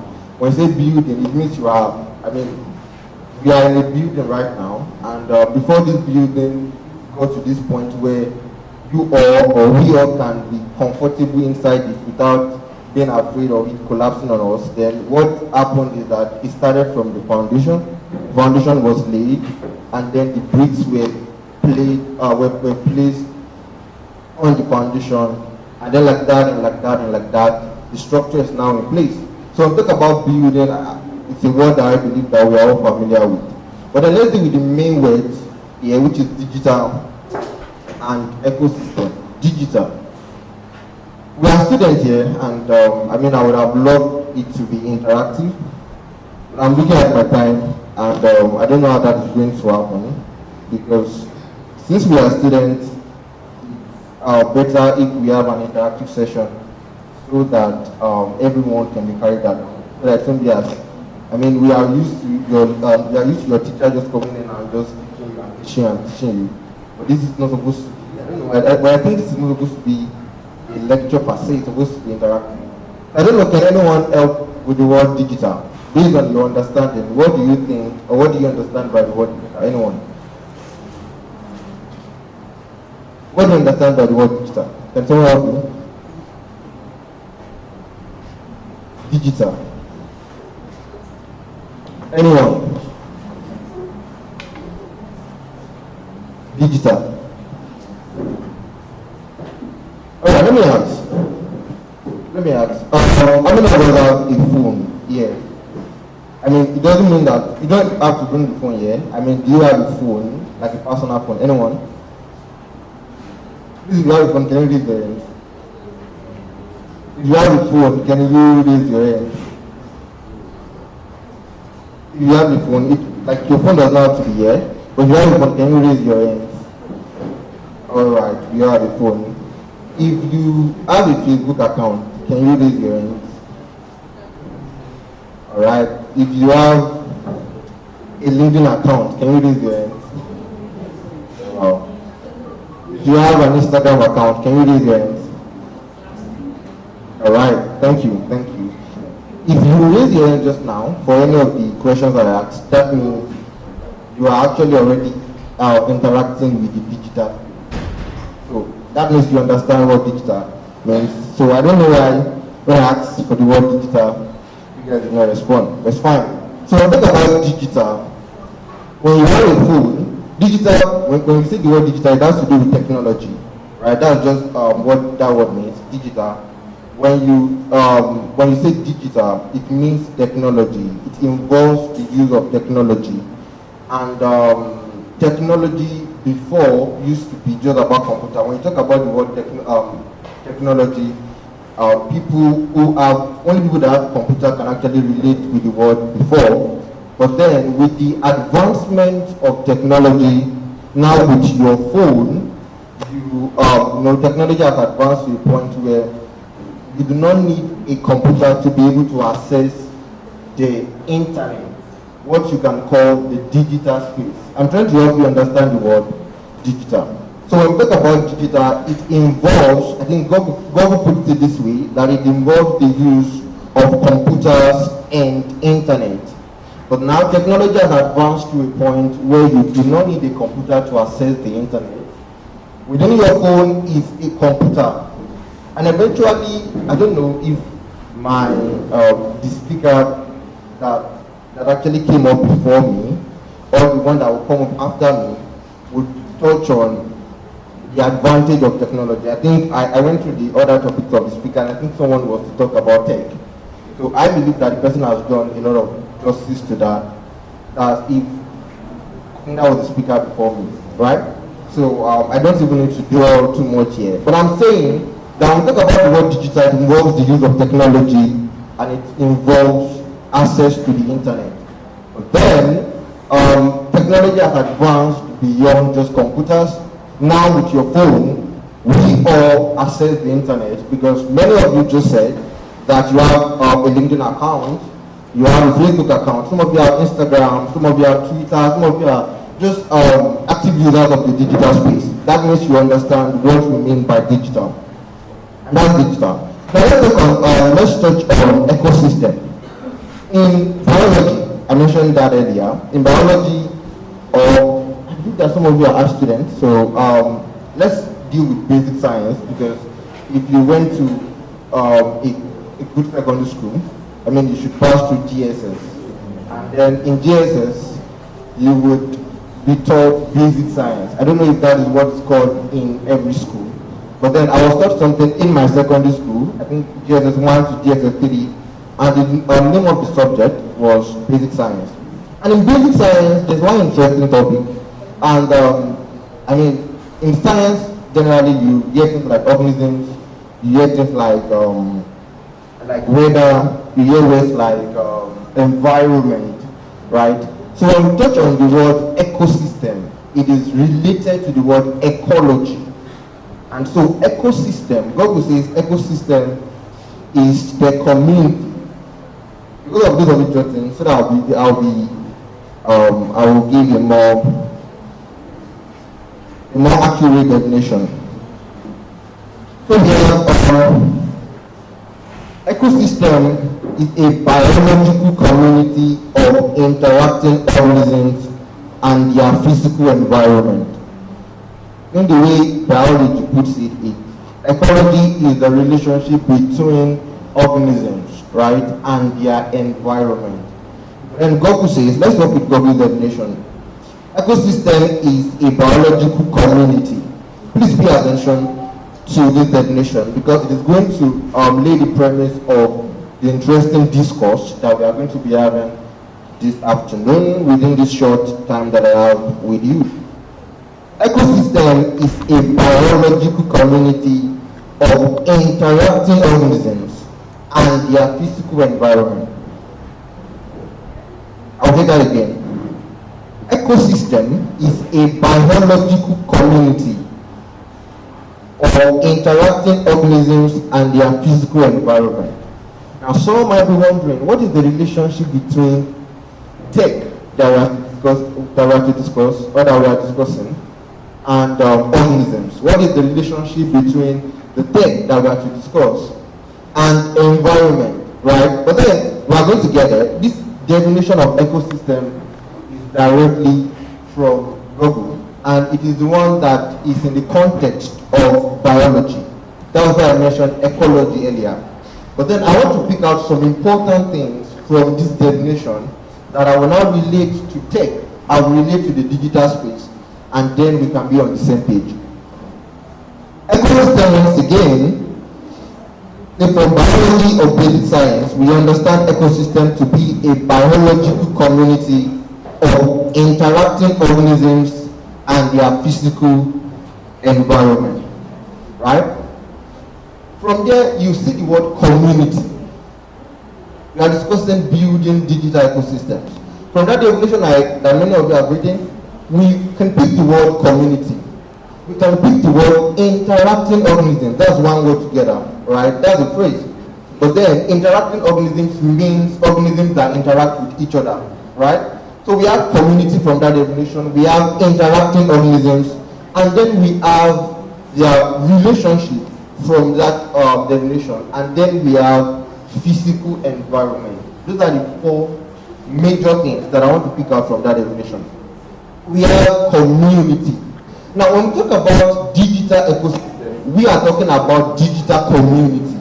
Because when you hear the word ecosystem, it is possible that it brings a level of complexity. It sounds complicated, right? And that is why I needed to take you back to basic science, and I needed to take you back to biology so that you can understand the standpoint that I'm coming from. But then ecosystem, that definition is related to the context of biology. Now, when we talk about digital ecosystem, we are talking about digital community. So if I'm going to talk about digital ecosystem now, and I'm trying to help you understand, in simpler terms, it means digital community. And there is one way, there is something I can refer community to so you understand better. Community is the communing of people within a space, within a system, right? Community is the communing of people within a system or a space in unity. Is the communing of people. When I say communing of people, that is the word that we can relate to, the interacting from the definition of ecosystem.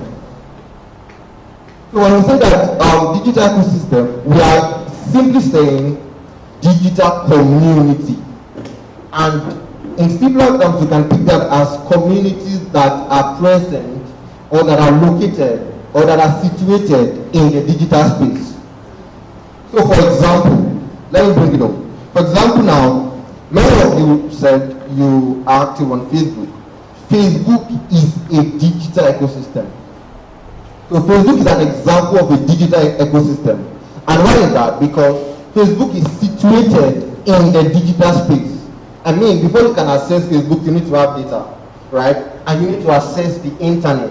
The internet is what I call digital space. Are we on the same page? Are you guys getting me? Are you guys connecting with me? Okay. Because, I mean, I want to be sure so that I don't just end up talking to myself, right? So when we talk about digital ecosystem, we are talking about a community. Facebook is an ecosystem because it is, I mean, if you look at Facebook now, you realize that, so I think I was reading it at the time, and then I realized that someone was relating the world to a global village, right? And the world has now become a global village. And what made the world a global village is the internet. And why they say that the world is now a global village is because if you look at a village, for example, right? I think one characteristic of a village that is really a village, is the fact that many of the members in that community, when I say community now, in this context, I'm talking about that village. So members of that village know themselves. That's one thing that characterizes a village. I mean, a real village is the fact that many of them know themselves. So even if somebody comes from outside the village, I mean, when any villager, when any member of that village, that community sees the person, they start wondering that who is this person, because the person is not a familiar face. And they know themselves so well that they even know the children of the villager. So when they see the child of someone, they will say, okay, this are you the son to the, I'm from a village, and that is why I can easily tell you about a village, because I'm really from a village. I mean, we're in Lagos now, and it's possible for you to go to another part of Lagos and you don't know anybody, nobody knows you, nobody cares about you. But in a village, there is that sense of unity. There is that sense of connection between everyone. Everyone knows each other. They may not be friends with each other, but then they know each other, right? And that's one characteristic of a village. So when we say that the world is now a global village, that speaks of the connection that the world has now become. That somebody from Nigeria can begin to work for somebody in Australia that he might never meet in his entire life. That somebody from a village, like my village, I'm from Kogi State, and someone from my village can just, with my phone, begin to discuss with somebody, with somebody from, let's say, Canada, right? A white person from Canada, and then we are discussing, and person is like, do this thing with my flyer, do this thing with my logo, I want to create my flyer, I want this design to be like this, I want you to do this, and then the person pays me, and we might never meet. I might never meet many of the clients I've worked for. In fact, I will not meet many of the clients I've worked for. I mean, outside Nigeria in my entire life. Of course, I plan to travel outside Nigeria. I mean, I plan to travel around the world. But I'm saying that even at that, there are many of the clients I've worked for before that I will never meet. That is how connected the world has become. So I think the world is a global village. I'm trying to help you understand what I mean by the word, by that digital ecosystem. Because one of the characteristics of an ecosystem is also network. There is that interconnection that exists in an ecosystem. And so when we say that ecosystem is, I think I need to give you another definition of ecosystem, especially a digital ecosystem, the definition I have here, so that you can understand better. A digital ecosystem refers to a network of individuals, communities, and organizations that interact and collaborate through digital platforms to achieve common goals.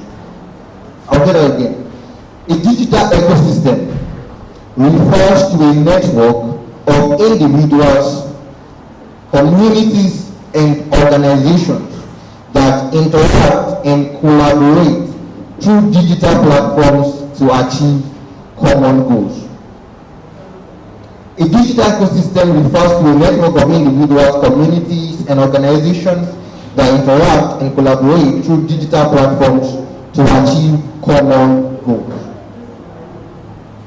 One thing you pick out from here is that network I spoke about. So one of the characteristics of an ecosystem, that is what led me to giving this definition, is the fact that there is that connection, there is that interconnection between the members of the ecosystem in connection to their environment, what I call space, what I call system. And that is why from this definition too, you can pick the phrase digital platforms. Because there is no ecosystem without an environment. I mean, from that definition I gave you, that was connected to basic science, I mentioned that ecosystem has to do with the biological community of interacting organisms. He said within an environment.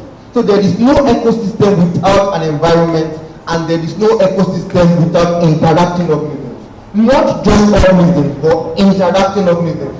Organisms that can interact, and organisms that interact. So when we say ecosystem, there are four things. There are four things that characterizes a digital ecosystem. Four things that characterizes a digital ecosystem. And that is purpose. That is people. That is platform. And then let's add plan. Four things that characterizes a digital ecosystem. Purpose, people, platform, and plan. You can call them the 4 P's too. 4 P's, right? We have purpose, we have people, we have platform, and then we have plans. We are laying the foundation of digital ecosystem. See, the goal of this session is not just to overwhelm you with a new level of knowledge. The plan is not that you will leave here with, okay, now I know what a digital ecosystem is. Now I know that, okay, Facebook is a digital ecosystem. Now I know that, okay, LinkedIn is another digital ecosystem. Now I know this and this and that. The plan is that you leave here with a sense of curiosity. The plan is that you will leave here with different emotions, that different persons in here will live here with different emotions. That one person can live with curiosity that, okay, how can I build a digital ecosystem, right? How can I contribute, or how can I build my own digital ecosystem from this available digital ecosystem? Because you might not be able to build a platform like Facebook. I mean, you can build a platform like Facebook, but then many of us here might not be able to build an ecosystem like Facebook. You might not be able to build a digital ecosystem like LinkedIn. But then you can build your own digital ecosystem out of the available digital ecosystem that is available. You will build a digital ecosystem that can change your life totally, financially, and even help you connect with people that on a normal day you would never be able to connect with. The only reason why I can be here today is because of the digital ecosystem I have created. The only reason why it was possible that, okay, that StarLab Academic will reach out to me and be like, okay, I want you to come and speak here, is because of the digital ecosystem I have created. In fact, that is why I can be recognized. Many of the things you saw on my bio will only be possible because I decided that, you know what, I need to take my own share out of the available digital ecosystem. So even if I cannot create a platform like LinkedIn, I can create my own platform and call it Value Up, in a place where I can consistently make impact, I can earn income, and I can build influence. So the plan is not to live here, you being very knowledgeable about, oh, this is what digital ecosystem is, oh, now I know. Because the truth is that when you are faced with life, you have to know about the definition of digital ecosystem. Like we have to about your contribution to the digital ecosystem. So you might never, after this session, you might never meet anybody that will ask you that what is the definition of digital ecosystem. You might never find yourself in a place where you be asked for the definition of ecosystem and you'll be rewarded. Maybe somebody asks, okay, define digital ecosystem and I'll give you 100,000. You might never ever find yourself in that position. But then you can live here with a curiosity that begins to drive you for the rest of your life, that okay, how can I take advantage of Facebook? How can I take advantage of this available digital ecosystem and build a platform, carve a name for myself around my own ecosystem, around my own community, out of this ecosystem that can help me financially, that can help me make impact on lives, that can help me build influence, so that people know me. That is the plan and that is the goal for this meeting this afternoon. So the plan is not to overwhelm you, right? And that is why I want it to be interactive, and I want you to really get what I'm saying, because I am not your typical lecturer that will maybe come and bombard you with, okay, this is it, because a lecturer lectures you so that you'll be able to sit for exam and pass. But then you might never really find yourself in an exam setting that would demand you for the definition I'm giving you. But then, for the fact that you are faced with life already means that you're already in an exam of life, where it is now what you know that can translate to action. It is now the action that can give you the results you need, the result you desire, and the kind of results you admire. Are we together? Are we still together? So, I want you to leave here with a level of curiosity. That's my goal. Right? And I needed to let you know, so that you do not just leave here with a note full of, I encourage jotting. That is very important. But the point is that you will not only leave here with a note full of definitions or full of grammar, full of informations, but that you leave here with a drive that will eventually lead to action. Because it is only the action that can give you the kind of result that you desire. And I mean, this is not a place for me to start talking about how building a digital ecosystem has helped me. I mean, I could share some so that it can inspire some of you, right? Because I started building my own ecosystem. I started carving a space for myself out of one of Mark Zuckerberg's ecosystem. And then I started building when I was 16. When I was 17. This was 2021, right? I started building, carving a space for myself, building a digital ecosystem, what I call a digital ecosystem, because I want to bring this home. I want you to understand. I want you to connect what I'm sharing. I don't just want you to be informed. I mean, information is very good, but I want you to be able to connect. Some of you are 16, maybe some of you are 17, 18, 19, 20, or even more than 20. Right? So I want you to be able to connect with what I'm saying, and that you are aware that what I'm sharing with you is not beyond you. What I'm sharing with you is something you can relate with. What I'm sharing with you is something you can take action on. No matter how small you think you are, maybe you are 14, 15, 16, or whatever age you think you are, maybe you are 25, or whatever age, it's something that you can begin to take action on. So the goal is not that you live here with maybe, okay, a far-fetched dream of, okay, I want to build a platform like LinkedIn, I want to build a platform like Facebook, but I live here with a desire for how can I carve a space for myself out of this ecosystem.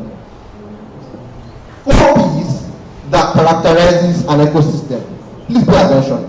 4 P's that characterizes an ecosystem. I mentioned them already.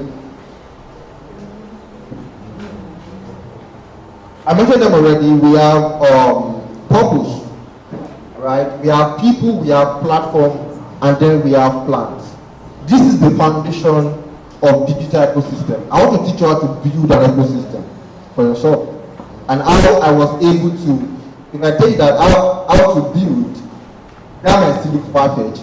If I tell you how I built my ecosystem, and how you can learn from how I built my ecosystem on the digital space to help you build yours, then that will really help you. Because I have built an ecosystem on LinkedIn. I have an ecosystem on the major digital ecosystems you can think about. Twitter, LinkedIn, WhatsApp, Facebook, where again? I think that's all. Instagram. I have built an ecosystem on every of these platforms. And I started building on many of these platforms when I was 17. I'm 20 now. When I was 17.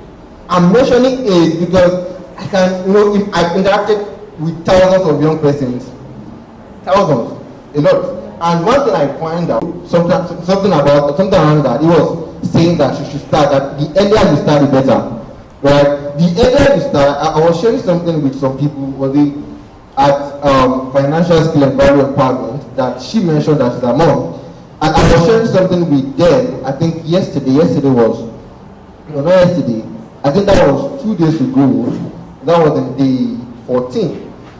Yeah, the 14th. And I mentioned the 15th. And I mentioned that the earlier you start, the faster you give yourself the opportunity to grow. The earlier you start, it means if you are 20 now, if you start at 20, you give yourself more chance to grow than when you than if you wait till 22 before you start. Okay, let me use myself as an example. I started online when I was 16. This was after a year of trying out different things, just being very confused, just trying out, just exploring network marketing, tried writing job brand and all of those stuff. And so at 16 I started building online, really building online, and I started my online journey, my digital journey, because that was when I started learning graphic design. And then when I started, I realized that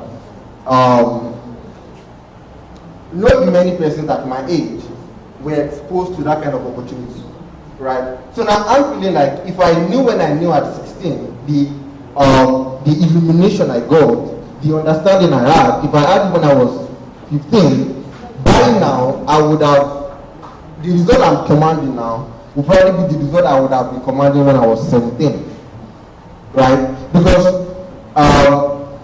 at the end of the day, you realize that it is not really, some of these results are not predictable in the sense that it can take one person 1 year to actually begin to get results. It can take another person 6 months to begin to get results. It can take another person 2 years to begin to get results, right? So I want you to understand that it is not really about I am too young, because you are never too young, and that is my point. That you will live here no matter what your age. But whatever your age is, I believe that averagely many of us here will probably be around the age of 15 to 20. Yeah. Then we can have few persons who are more than 20, right? But I'm sure that every one of us here are between the ages of 15 and 25, right? Most of all that are here that I'm seeing are between those ages, right? So I'm saying that you are the right person, you are the right audience to be hearing this, and you are hearing this at the right time. And no matter what your age is, this is the best time to hear this, because this is the best time to start taking action. We are talking about digital ecosystem. So when we talk about digital ecosystem, it is not, now you understand that LinkedIn, all of these platforms are digital ecosystem, but it is not just, the goal is not to build a platform that big. You can eventually build a platform that big, that's possible, right? But then the goal, the understanding that I'm trying to give you now is that no matter where you are right now, you can start building a digital ecosystem around yourself. You can start building a name for yourself in the digital space. You can start building a house. Because when we talk about building, many times we associate the house, right? So you can start building a house for yourself in the digital space. We call the internet a global village. You can start building a house for yourself in that village and do what you want to do. You will keep doing what you are doing for every other reason. Maybe, for example, now I can sense to tap, maybe because you hear that, okay, this guy made so amount, all the cumulative amount he has made from building this ecosystem is this amount, and like, oh, so there's money there, let me attempt it. Let me attempt building a digital ecosystem for myself, just because of the money. And what that brings is that it helps you are laying the right building. You want to build the right building, your dream building, but then you are laying it, you are putting it on a wrong foundation. Video was that was August 10. I deleted my over 12,000 WhatsApp contacts from my WhatsApp. This was after I was already getting 2,000 plus views and all of this stuff. But I decided to delete all of those contacts. And the reason why I took that drastic decision, and it is drastic because, like what we are saying, I have built a digital ecosystem for myself on that app. I've built one of the most solid digital ecosystems on WhatsApp. One of the most solid digital ecosystems you can ever come across on WhatsApp.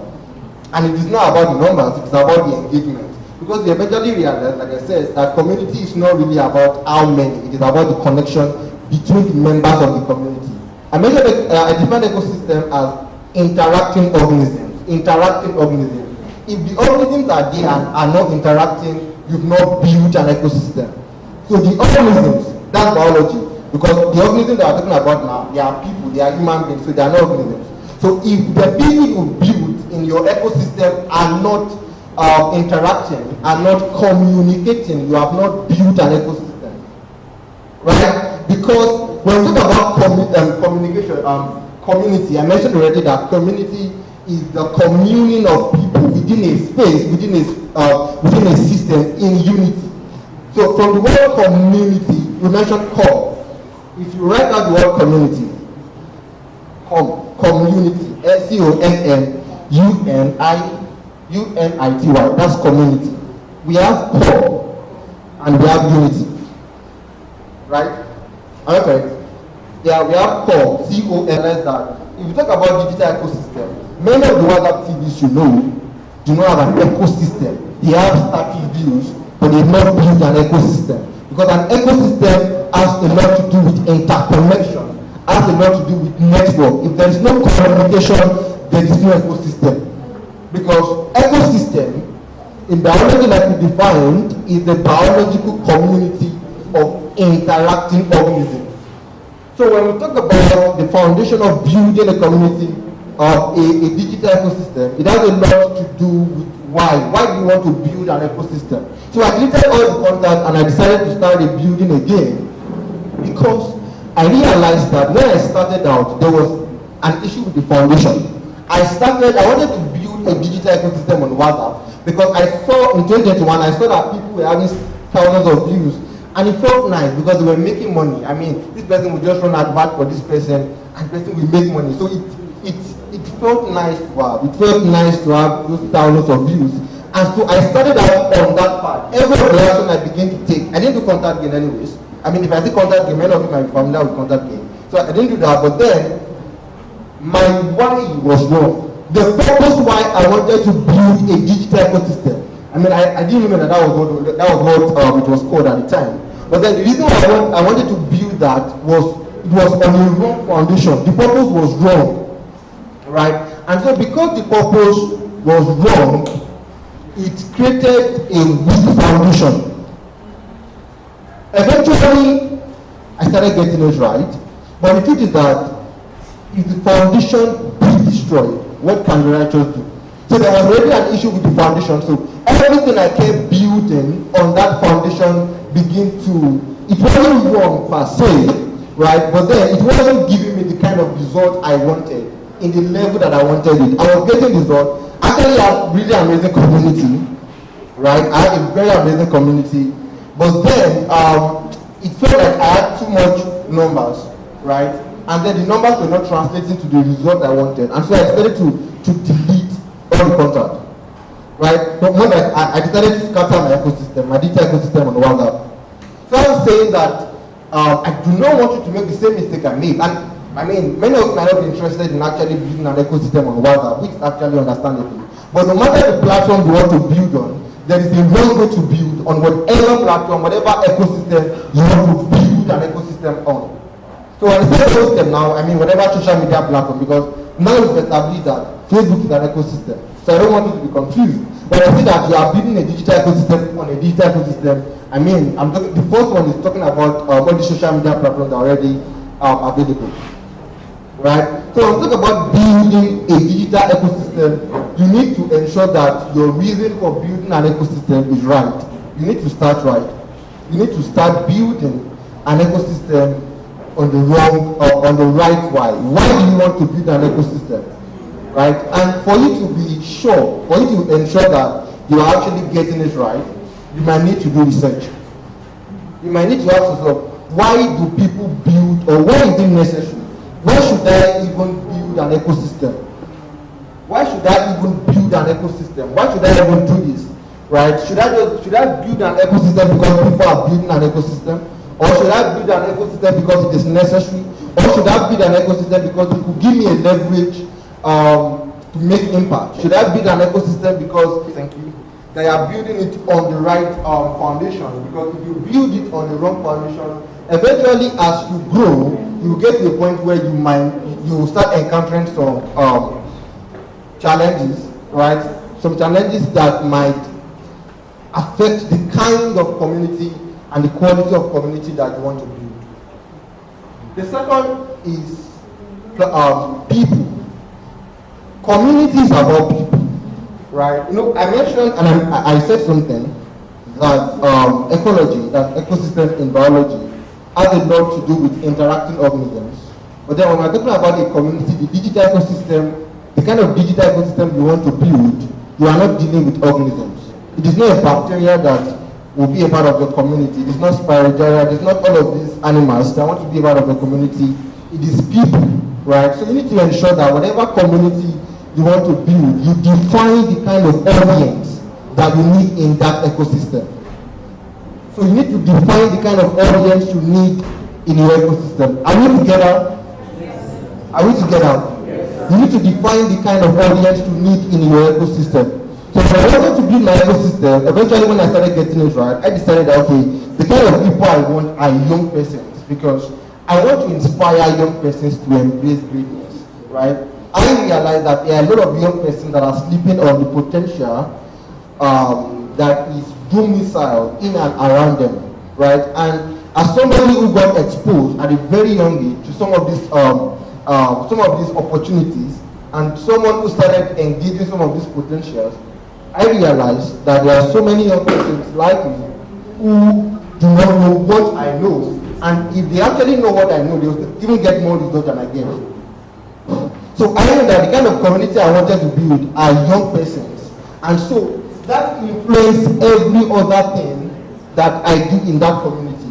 That influenced the kind of value I give out. That influenced the kind of opportunities I share. That influenced my values around my community.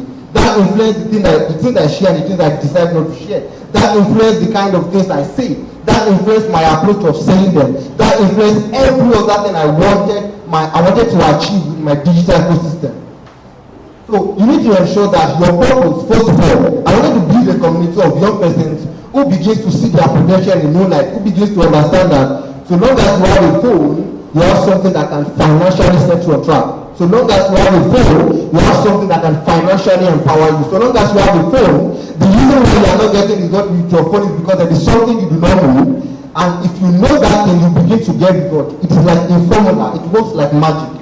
So I have been able to handle that, and I felt like, okay, I want to build a community to be able to cater for this kind of audience. And also, that now influenced the kind of audience, because I knew that the kind of people I wanted to serve are young people like you and I. Right? So when you have a purpose and then you have a people, so the purpose will usually influence the kind of people that you attract into your digital ecosystem. So I have a purpose that, okay, I want to empower young persons. That automatically set the tone for the kind of people I want to attract, which are young persons. And then the next thing is the platform. So I decided that, okay, where should I build on? I mean, you can explore all other of this digital ecosystem and decide to build on. But I decided that, let me build on WhatsApp. And the reason why I started with WhatsApp is because of the level of information I had at the time. So I felt that, okay, since I had started on WhatsApp, remember I said I started on the wrong foundation. So I felt that, okay, since I started on WhatsApp already, you know what? Let me just redirect. Alright, let me just redirect my focus and ensure that I start building on the right foundation now. So it was in 2022 that, okay, I started really helping young persons. I started being focused on young persons and in helping young persons. So first of all, I ensured that I got my purpose right, and then it influences the kind of people I wanted to attract, and then the people I wanted to attract, okay, now influences the platform I started to build on, which was WhatsApp. Right? So when you get your purpose right, you most likely will get your people right. So when you get purpose, okay, this is the kind of audience, we have digital ecosystems within the social media space that are targeted as just ladies. Right? We have digital ecosystems that are targeted at just men, maybe young boys. We have digital ecosystems that are targeted at just young persons. We have digital ecosystems that are targeted at just adults. We have digital ecosystems that are targeted within an age range. What influences this kind of decision? Okay, I want to just help young women, right? I want to just be focused on women is the purpose for which that digital ecosystem was created.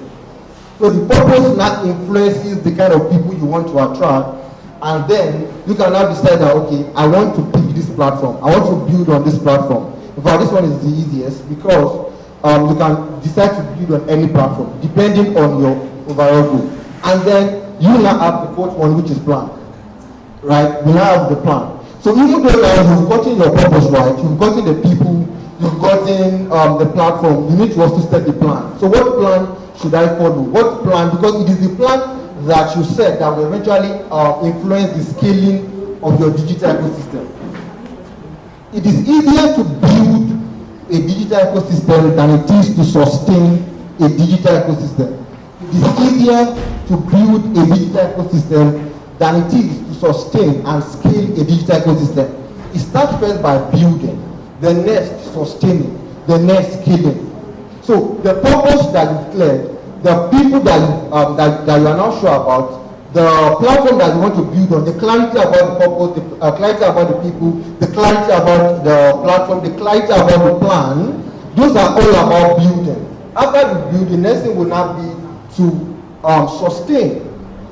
Because you need to be aware that the information required to actually build the ecosystem you want to build is not the same that will be required to sustain the ecosystem. Now we need to understand one thing. Now when we talk about digital ecosystem, one general word that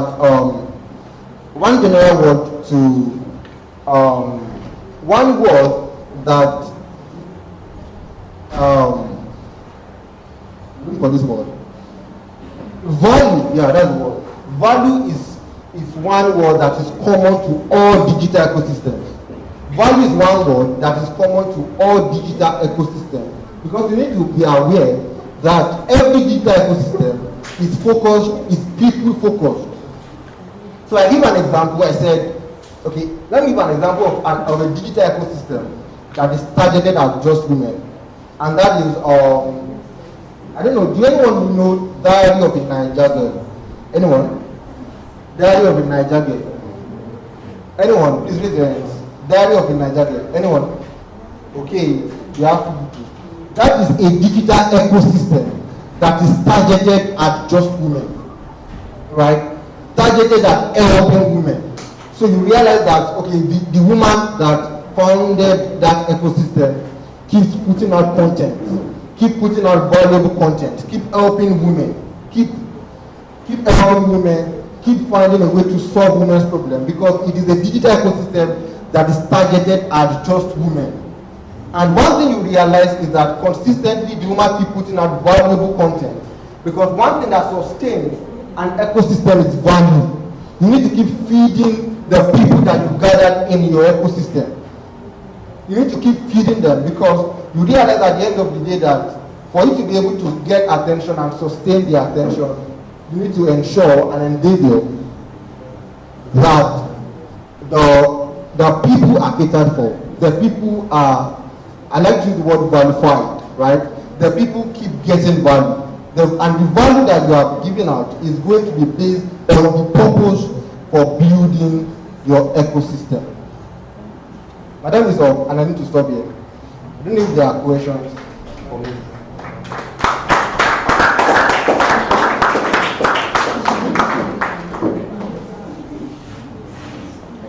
Thank you so much. We are so grateful to have you. Did you eat well or not? Did you eat well or not? Yes, well. So I told you that you are going to eat and you'll be so filled. So right now we have our third speaker coming up, right? But before that, if you have questions for Ine, if you have questions, are you confused about what he has been saying since the morning? Maybe you didn't even understand. You could just pen down your questions and going to attend to that later. Can we do that so quick?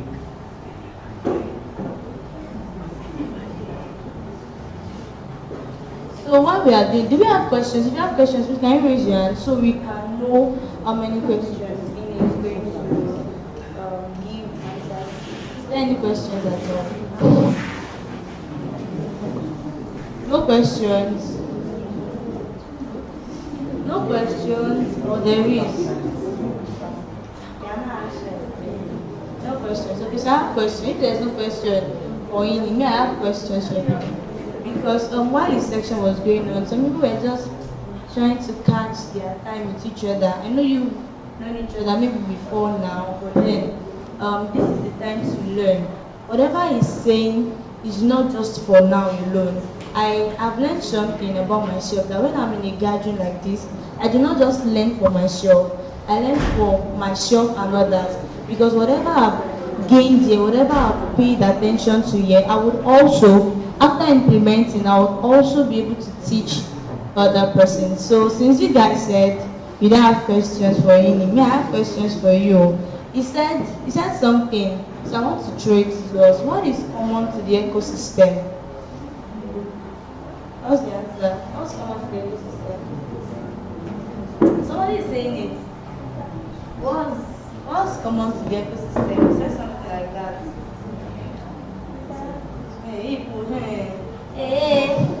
If I say that there is 5,000 or whatever that wins it, should be sponsored by me. I'm actually just kidding. But he said something that something is common to ecosystem. That means we did not get that part. Is that it? He said something.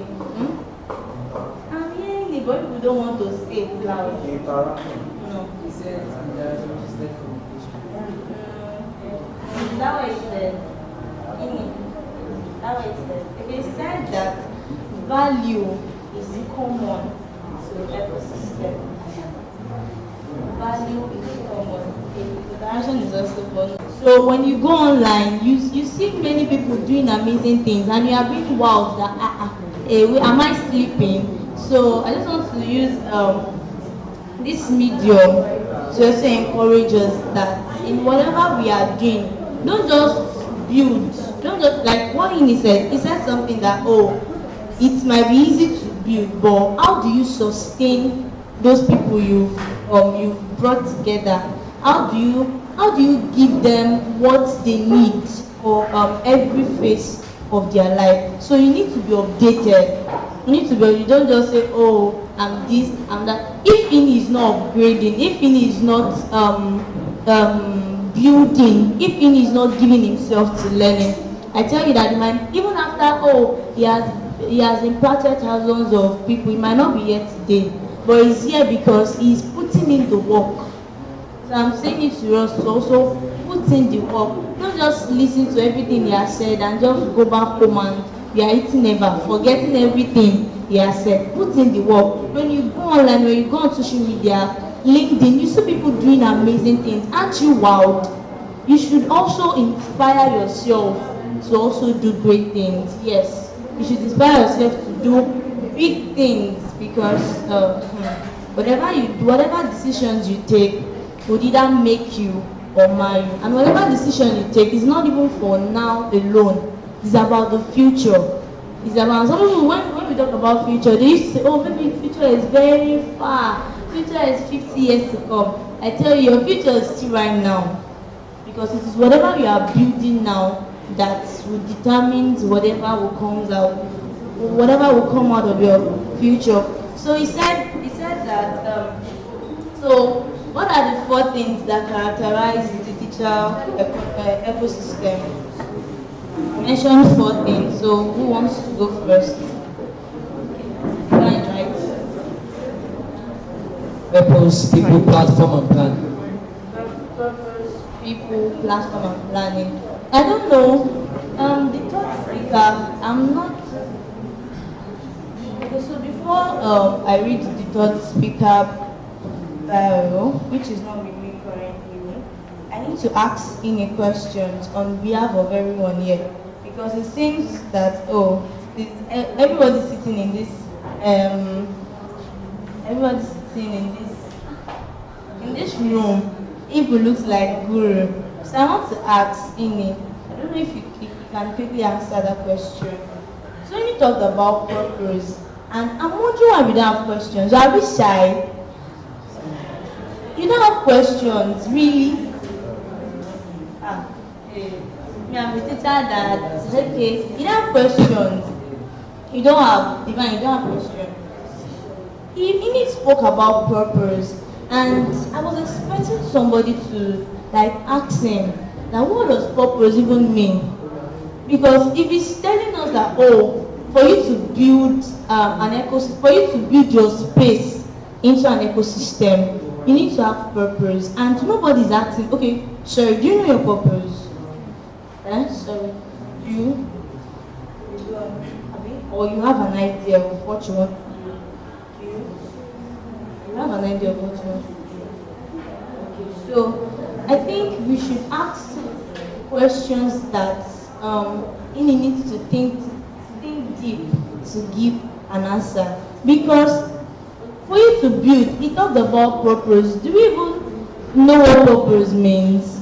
Like he said that, oh, he has interest in young people. If I were to be the, okay, so I'm still part of the audience, I would have asked in it that, oh, does that mean I can only find my purpose in what interests me? Can I only find my purpose in what interests me, or I have to pray and pray until I get a word? I think we need an answer to that. Do you get that?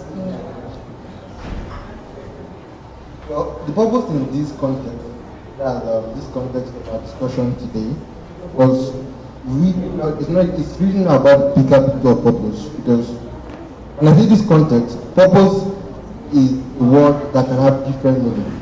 Even the value I mentioned is a word that can have different meanings depending on the context of your usage. So the purpose in this context of our usage was about why do you want to? That's why I needed to add that statement together with it. That why do you want to build an ecosystem? So the purpose in this context is not really purpose as in what's your purpose in life. Because I feel like that's the question that many of us are familiar with, or you've heard at one time, that what's the purpose in life? It's not really, that's not really, of course you can build a digital ecosystem around your life purpose. So you now have a question. Okay, so before Divine comes up with the question, I have a question here, and I'll just read it out. So Ini, because Ini's section said, I don't know if it's a male or a female, but this is what the person wrote here.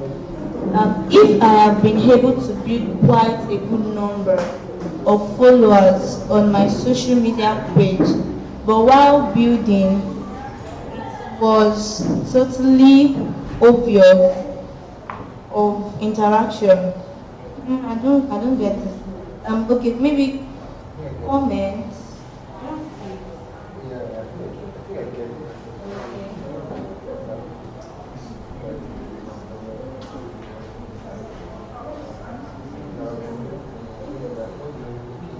I think the person is trying to ask that if he or she has started building on social media, Instagram precisely, social media generally, but then the followers, she or he does have followers, but there are no interactions. That okay, what can she do in that situation?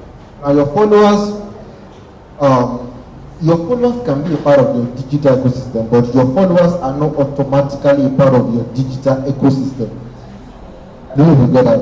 Your followers can be a part of your digital ecosystem, but your followers are not just because I follow you on social media does not mean that I am actually even interested in the value that you have to give. Right? So you need to be able to create a system to know people that are really a part of your ecosystem or not. Right? And I think one of the ways you can do that is, if, let's say for example now you are using WhatsApp, you are building on WhatsApp, it's actually much more easier in the sense that you can only have access to my WhatsApp space when I save your contact. If you message me now and I do not save your contact, you cannot see my status. It is easy for me to create and be sure of the kind of people I wanted in my WhatsApp community. Right? But then if you follow me on Instagram, for example, I may not even know you. At that point in time, they might just be a random follower. But for you to become a part of my ecosystem now, if I'm really invested in building an ecosystem, I would create a system, maybe a WhatsApp community, maybe Instagram now even make it easier. You can actually create a channel on Instagram, or maybe a channel, or maybe you have to fill a form just to create a form of ecosystem around my Instagram page. I don't know if you guys are getting it. So it is possible for me to be gathering followers, right, and not be gathering people who are actually interested in the kind of value I have, right? So if I'm really interested in building an ecosystem, or okay, let me talk from the perspective of the person who asked the question. If you're actually interested and invested in building an ecosystem with your Instagram page, what you will do is that you maybe when you follow, you message them. You need to just create a system of interaction and a system of communication between you and your followers, right? Because just because I follow you does not mean I'm even interested in becoming part of the ecosystem. So even among your followers, you need to create a system to ensure that the people that are really following you are people that are really interested in listening to you and getting value from you. Alright, thank you so much for that answer. So right now we'll just move to the topic. If there's any question, right, you can just pen it down. Thank you. So I'm reading the third speaker by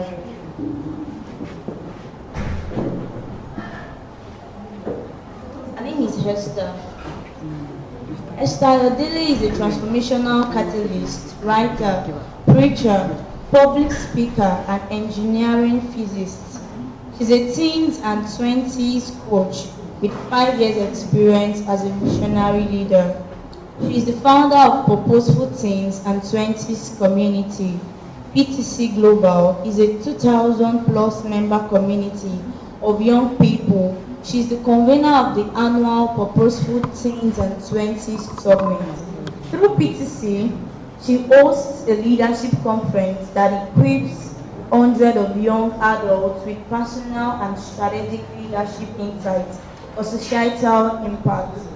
She is the author of 4 books titled Teenshood, Teens Law, Visionary Compass for Young Leaders, and Rekindle Your Fire. PTC has physically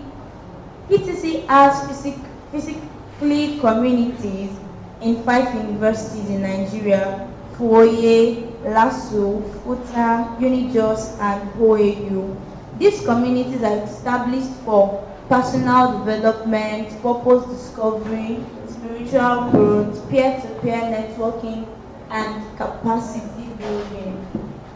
Esther is a self-leadership expert at Purposeful Inner Cycle, a personal development coaching hub for young people between age 15 to 24. PTC has mentally empowered 200 plus young people in 5 countries. She was a recipient of the Exceptional Teens Coach Award 2022. She was listed among the top 50 under 30 most inspiring females in Nigeria in the personal development section by Best Africa. She is the alumnus of the Young Women Leadership Program by Leap Africa with a certification in STGS. She is a Future Forward Female 2023 nominee. Can we put our hands together for Miss Esther Ayodele?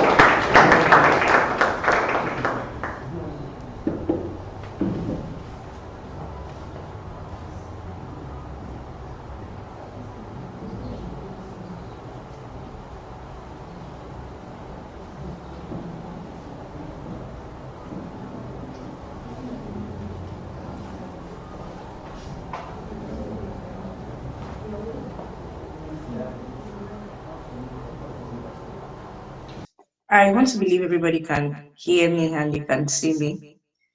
I am not really hearing anything, so I don't know if everybody can hear me or see me. But I would love. All right, no problem. Okay, all right, beautiful. Good afternoon, everyone. I would love if I can be allowed to see my audience, a few times so I can do some engaging with. Good afternoon, everyone, once again. My name is Esther Hayodili, and I am a self-leadership expert. You must have read my bio to you. And straight to what I have to do today. I am asked to speak to you on self-leadership. Sorry, I'm asked to speak to you on finding your space and honing it. Finding your space and honing it. And while I was trying to think, meditate, write out what I'm going to be saying to you today, I discovered that finding your space and honing it, it's another way of saying finding your purpose, finding your passion, and becoming a self leader. Because finding your space is finding what's your soul through why you're here, and that's purpose. That's purpose. Then why you're here, and that's purpose. That's purpose. Then owning it is you becoming a leader, a force. A force that people cannot uh they cannot stop. People cannot um underestimate. A force that people do not have a choice than to watch you shine. And so that's self leadership, that the ability to lead yourself to be productive, to become a force, to become a relevant, and your desires. I like to tell young people that your desires are valid. Don't let anyone talk down on whatever you desire. For some persons, they feel very uncomfortable to say that they want to be the best in a particular area, a particular field, because people will look at you like, are you the only one? What qualifies you to say that you are going to be the best? But your desires are valid. I'm happy to announce to you this afternoon that your desires are valid. Your desires are valid. If you desire to be the richest man on earth, yes, you can. If you desire to be the most famous, I mean, you like the fame and the visibility, yes, you can. If you anything you desire, they are valid. Don't let anyone talk down on it. Don't let anyone ridicule you. Some persons just feel like, oh, I want to be a travel agent. I want to be a traveler. That's what I want to become in life. I just want to travel around from one nation to another nation. But people look at you and say, "Ow." In a world where everyone wants to be a doctor, everyone wants to be an engineer, everyone wants to, they want to study, one very good course, lucrative course, because they need to make money and all of this. And here you are saying, I want to be a traveler. Then you hear people say, stop it, stop saying that. What is in traveling? How do you intend to? They say things to nullify your desires. But I'm happy to announce to you today that your desires are valid. Whatever truly connects with the deepest part of you, whatever makes you alive, whatever makes you the best person you can think of, it is valid. And that's why I was so happy when they gave me this topic, because every young person needs to find their space. They need to find what truly connects with their soul, and stop living for people, and stop doing what people want you to do. Stop being what people want you to become, and truly find you. Because the world is evolving, I tell you, in the next few years, it will no longer be about the standards of the society. It will be about people fighting for their freedom and truly living out their desires. I believe, that the different anomalies that we have in the world right now, from gayism to being a lesbian, homosexuality, for another person it could be painting. For another person it could be anything that that when I do this thing, it feels like I am the happiest person in the world right now, because it truly resonates. You don't need to learn it. In fact, by natural deposits, by inheritance, by nature, it is in you. Like, it is in you. It connects deeply with your soul. That some of you, they don't need to psych you to do certain things. They just ask you, come and talk about this, and you are flowing. You're just talking, because it truly resonates with you. I've spoken to young persons, and when I have conversations like this with them, I say, what truly resonates with you? And someone says, Ma, I love it so much when I'm allowed to talk to females. I like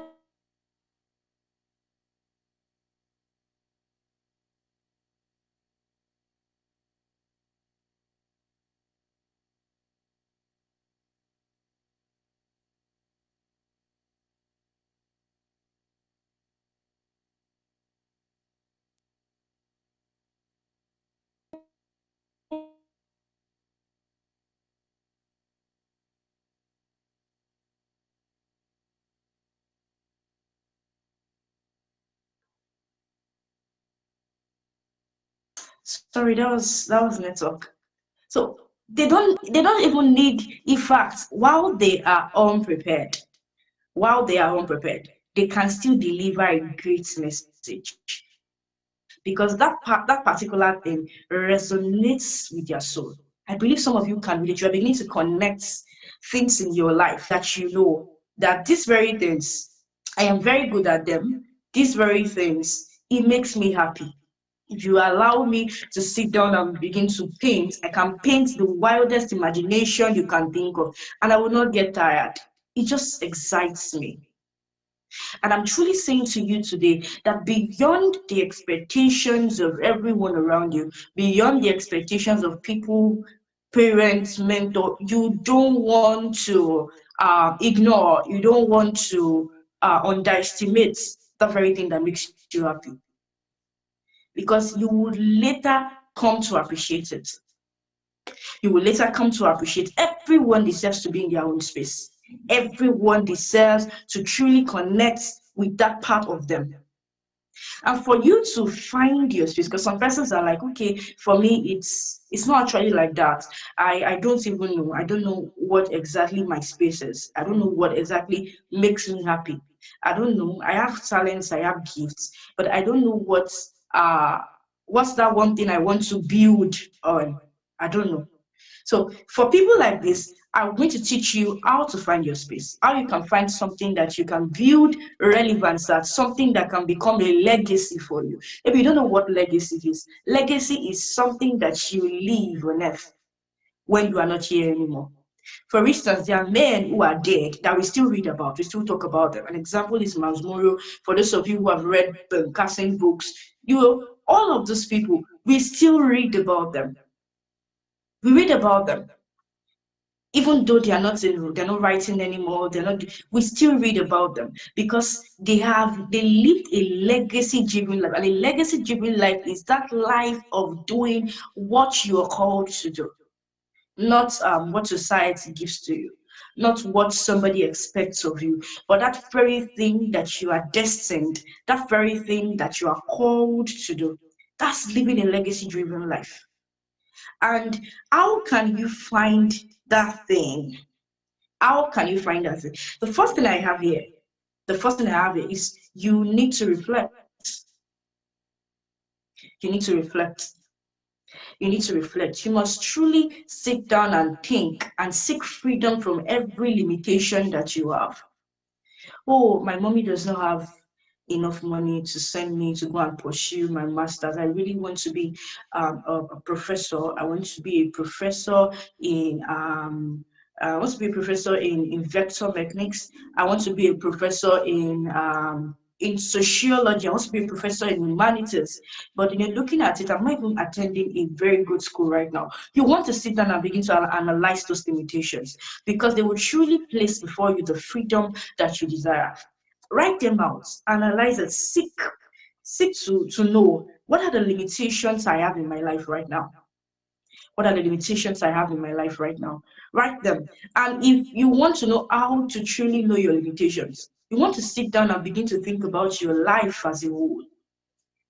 From the littlest detail you can remember, from how you started as a child to your teenage, to the very things that you never made you happy, to the very things that made you happy, to the very every moment of your life, to the time you went to a beach, to the time you went to a supermarket, to a time you were out with some friends and they were talking about who they want to become, and then you said this. You want to remember every single story that you can. Then from there, you begin to analyze what are my limitations to get it. Because, for instance, the first example I gave, you are from a privileged background. And when I mean privileged, I'm trying to use an ironical word, that is, your parents do not have too much to help you, right? And you know that you want to be a professor. Right now, you know that one way to get to that level you want to get to is to begin to seek scholarship opportunities. That's it. And how do you get scholarship opportunities? You have to be the best. So if you don't seek your limitations, you will not know what you are up against.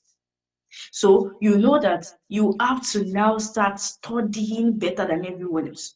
While everyone is aspiring to have a 220 in JAMB, you are desiring that you're going to have at least a 320. Because God knows you may just make the wave, you may just be the best in the country. God knows. And from there, you get your scholarship to go on to study for your BSc.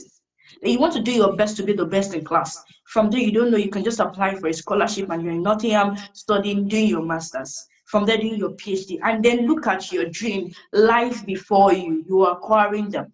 But if you just sit down to analyze your limitations, you will not get the freedom that you truly desire. You will not get the freedom that you need to live out your dreams. And this is a mistake that many people made. This is a mistake that many of us made in our early life.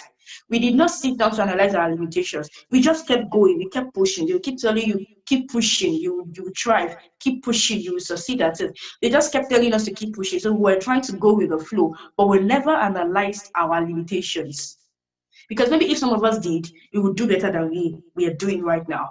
And that's why it's a privilege that you are in this conference to learn how you can build the life that you dream about. So when you sit down and analyze your limitations, you will know for some people, their limitation is their environment. They are living in one slum. They're living in Makoko, they're living in Najebule, they're living in one slum, one rough area that will not allow you dream big to the big person you desire to be. It's the environment. But when you analyze that early, you will know better that probably maybe going to visit an uncle somewhere could be the betterment that you really desire. Because I've heard people say that the best thing that happened to me was leaving the village to go live with someone in Lagos. That was the turning point for me. If they did not leave the village to go live with someone in Lagos, they would not become who they became today.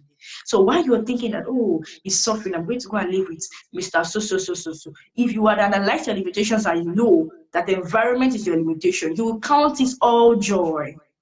Whatever it is you're going through, you are going to be determined, you're going to be focused because you know that I'm in a land of opportunities and I'm going to make the most of everything I can think of. I tell you, you are young, but life is not as you picture it. As you grow, you will begin to realize that this very thing you are learning is the best gift anyone can give to you. It's the best gift anyone can give to you. So start with reflecting. Think about your life, your story, your experiences, and analyze your limitations. Write in fact, I would love it if you have a life book, a book that talks about you, your own biography. Oh, this is the life of Akoni Victor. And you begin to pen down everything you can remember, the memories, the stories. And let me tell you this, if you want to be great in life, you cannot do so without writing. If you don't like writing, if you are lazy with writing, you are not going anywhere. Because there is nothing you want to achieve on the earth right now that you will not write. You want to apply for scholarship, you have to write. You want to apply for a job, you have to write. You want to be excellent in school, you have to write. Writing is a very core factor. You cannot be lazy in writing. The same way you cannot be lazy in reading. You cannot say I'm a very lazy person, I don't like reading, or I have a bad habit of reading. You cannot, it's not possible. Your personal development starts from the place of reading books. Yes, from the place of reading books. I'm a bad reader, I don't like reading. It's not an excuse. If you really want to be successful, you must learn how to start doing the things you don't love. And one of the things you may not love is reading, is writing. You have to learn to start doing it because if you truly want to be successful, if you truly want to be like the people you envision, the people you see. If I want to be like Otedola, I want to be like Fela Durodoye, I want to be like Minds Muro, I want to be great, then you must learn that great leaders, great persons are great readers. Great readers. So you want to, the first thing I said, for you to find your own space is reflect. Reflect on your life, write it out. And because this will teach you, this will expose you to your purpose. It will show you your values, it will show you your strength, your weakness, your emotional intelligence level. Are you a naturally angry person? Any small thing gets you angry, pisses you off. Then you will know from your story, from your past experiences, you will know that this is who I am. I think I I have a bad habit, and it is that I always get angry because an angry person cannot learn. Yes, when they correct you, you will get angry and you will miss out of what you need to learn, and you cannot be a master at anything. But when you reflect on your life, you will know, even if you never believed that you're an angry person, when you reflect on your life, you remember how there was a time that Jide told you that Jide was just playing with you and say, "Ah, see your big head," and you slapped Jide. You remember that there was a time your mom corrected you, and because of that, you decided not to eat. You remember that there was a time a particular girl in your class said something and you yelled at her and insulted all our family members. You would remember that you can identify that I think I have a problem. I get angry a lot. From there, you know how best to deal with it. So it will teach you your strength, to teach you your weakness, it will teach you your values, it will teach you your emotional intelligence level. This is what reflecting will do to you. It will expose you to who you are. That's the first stage of self-awareness, and it is the first stage of self-leadership. When you're self-aware, you can be anything in life, because when anything is going wrong in your life, you are able to spot it and work on it. So number one, I said reflect. Number two, you need to find and join a growth community. Find and join a growth community. Thank God for StarLab Academy. I'm so glad that you're here because I know that it's the growth community that is going to empower and transform you to truly become who you want to be. So stay and learn. Learn, connect with great people. When you meet someone that inspires you, don't be afraid to walk up to the person to say, "Hi, hello, ma'am, my name is this. I love what you do. You spoke today, or I heard you speak some minutes ago, and you said this particular thing, and it caught my attention. And I've decided that I want to live a purposeful life. Thank you so much, ma'am. I would love to connect." Don't be afraid. You have to be bold because successful people are bold people. So connect with people, find and join growth communities, connect with your friends too. If you have a friend who is doing really great, a friend who is impressive, a friend who is a genius, you want to connect with the person and make sure you are growing. Don't let your friend grow alone when you are there. Grow, attach yourself and grow, build. Because you will need all the support and the direction that you can access for you to truly evolve and live out the life that God has for you. That's number two. The third one, you want to set a goal, set goals in alignment with your passions. I started with the fact that finding your space is truly finding your passion, what you love to do, what you love to become. I explained that it is not the societal standard. It is not societal expectation. It is not what people think. It is not what your mom thinks. It is not what your dad thinks. It is what you know that you want to become. It is the future picture that you see. That's it, your passion. So you want to set goals in alignment with it. So as you're studying, as you're doing what you're doing, you want to set goals that, okay, I want to be a great writer. I want to be a great writer like Chimamanda Ngozi Adichie. I want to be like her. So you set goals of every single week, I want to write 10 pages of a book. Whether it is good, whether it is perfect or not, you are writing. As long as you are consistent at it, you will get better and you will be a renowned writer. You are getting there someday. Yes, you're getting there. It may not make sense now, but keep at it. So you want to set goals. Every single week, I'm going to write 10 pages. Okay, I want to be a great footballer like Victor Osimhen. Oh, great. Start. Elevate your game beyond the playing on the streets to joining a football club in school. That when you get to the university, as you're studying your course, you want to join your department association football club. From there, elevate it to joining your university football club, because you have a dream. You have a dream. I'm daring you to truly live out your dream today. Beyond whatever the society has told you. Is it okay to be a doctor? Yes, you can be a doctor and a great footballer. I'm telling you. I'm a great speaker, I'm a visionary leader. I also studied engineering physics. So it doesn't, you can be everything you want to be, but make sure that you are not living out your dreams and your desires out of your future ambitions. So set goals in alignment with your passions. I want to be a painter. How consistent are you with painting? How long? How often do you paint? Yes, it's good. Study, study, study. Be a very good student in school, but you must be consistent with that very thing that you want to become, because that is what matters. That is what will matter at the end of the day. So number 3, I said set goals in alignment with your passions and desires. Number 4, volunteer. Volunteer. Don't wait for people to call you before you do anything. Before they say, Bolu, I want you to do this task. I want you to take responsibility for this. Don't wait till you're called. Volunteer. Oh, hello, ma. I know how to write. I write so well. Maybe you can check some of this my writings. I want to volunteer for your organization. I want to be writing for you. Just, you don't have to pay me anything. I will write content for you. Volunteer, because that is how you improve. Beyond what you do, volunteering will help you put your works before people. People will be able to criticize. Criticism is good. There is no way you can improve. There is no way you can get better at what you do if people don't criticize you. And you will only get criticism when you put your work out. How do you put your work out when you don't have a platform yet? Volunteer. People that have the platforms are ready. They need you. They are open to receive your works.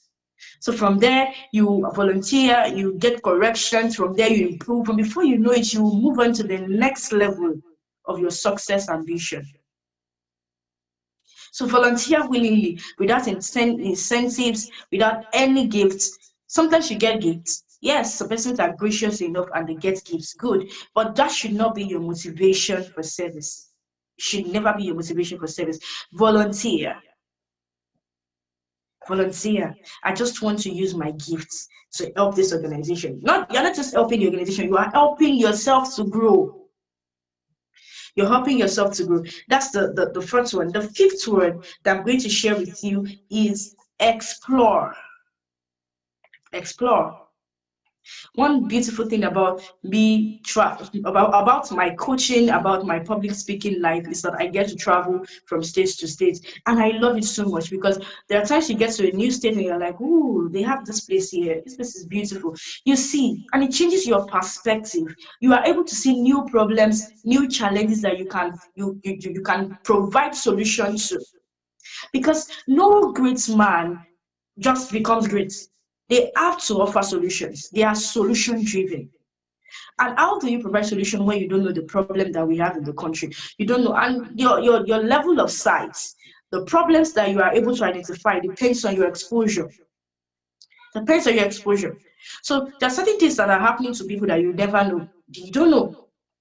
If you have never been to the slums, you will not know that there are people living in very, very catastrophic areas.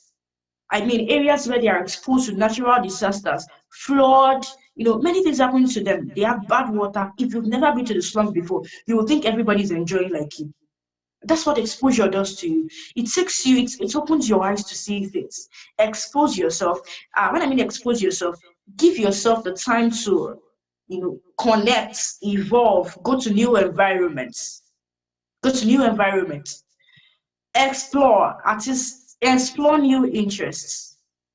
Yes, I already said that before. It's okay to be a doctor, but have you tried singing? You don't even know if you're a good singer. You really don't know if you're a good singer until you decide to explore singing. So have you tried? Have you tried exploring singing? Have you tried exploring writing? Explore, try new things, new interests, and see how far they help you, see how far they go, see how far you will go in it. See how you are blessed. Some persons are so blessed, but they don't know because they don't explore. So explore new interests. Writing, singing, games, explore. And then you discover how much of a treasure you are. Then the last one is take your personal development serious. Take your personal development serious. Read books, join classes, enroll for programs, because there is no great you without training. There is no great you without training. So if you don't like reading books, I'm daring you to start reading books. Read, buy books, go to your friend, that your friend who has books, that's your friend's daddy that has a library. Go to him, daddy, please, can you borrow me this book? For 3 days, I want to read. That's how I started my life journey. I started my life journey from reading books. I remember the first book I read was Self-Improvement 101 by John Maxwell. That's the first book I read in my life, and it changed my life. It gave me a sense of purpose. It gave me a sense of direction. It truly, truly, truly changed my life. That's the first book I read. And I'm glad I read the book. I'm glad. I'm glad I read the book. I'm glad. Because it truly changed my life. So it was a friend gave the book to me. A friend gave the book to me. A friend. I remember then, that's about 7 years ago, if I'm right. Friend, 7 years ago. Yes. A friend gave the book to me. And that was it. I knew, oh, I can be more than I am right now. There is so much in me that I'm yet to uncover. So read books. If you don't read books, you would not learn. There's a saying that the greatest secret of any man is in their books. It's in their books. So read books, join classes, enroll for meetings. If you're in StarLab, there's an opportunity for you to learn learn a lot of things. Don't skip meetings, don't skip classes, don't skip any session. Because learning is our life. Learning is our life. Now, how do you own your space? Owning your space requires you to act like a leader. This is the last thing I'm talking about. Owning your space requires you to act like a leader. Don't shy away from responsibilities. Don't shy away from when they ask you to do something. Don't say, why can't Victory do it? Why can't Ella do it? Why me? Yes, you. So don't shy away from responsibilities. Don't. A leader takes responsibility. A leader is excited. A leader is happy about tasks. Because this is one way you can take charge of your environment and truly be the force in that room. So my time is up right now. I believe this short session, you've learned a lot and you're going to practice everything that I shared with you. Thank you so much for having me, Ifeoluwa. Thank you, Precious, for reaching out to me. I had a good time speaking to you people. So I'll stop here. Over to the moderator.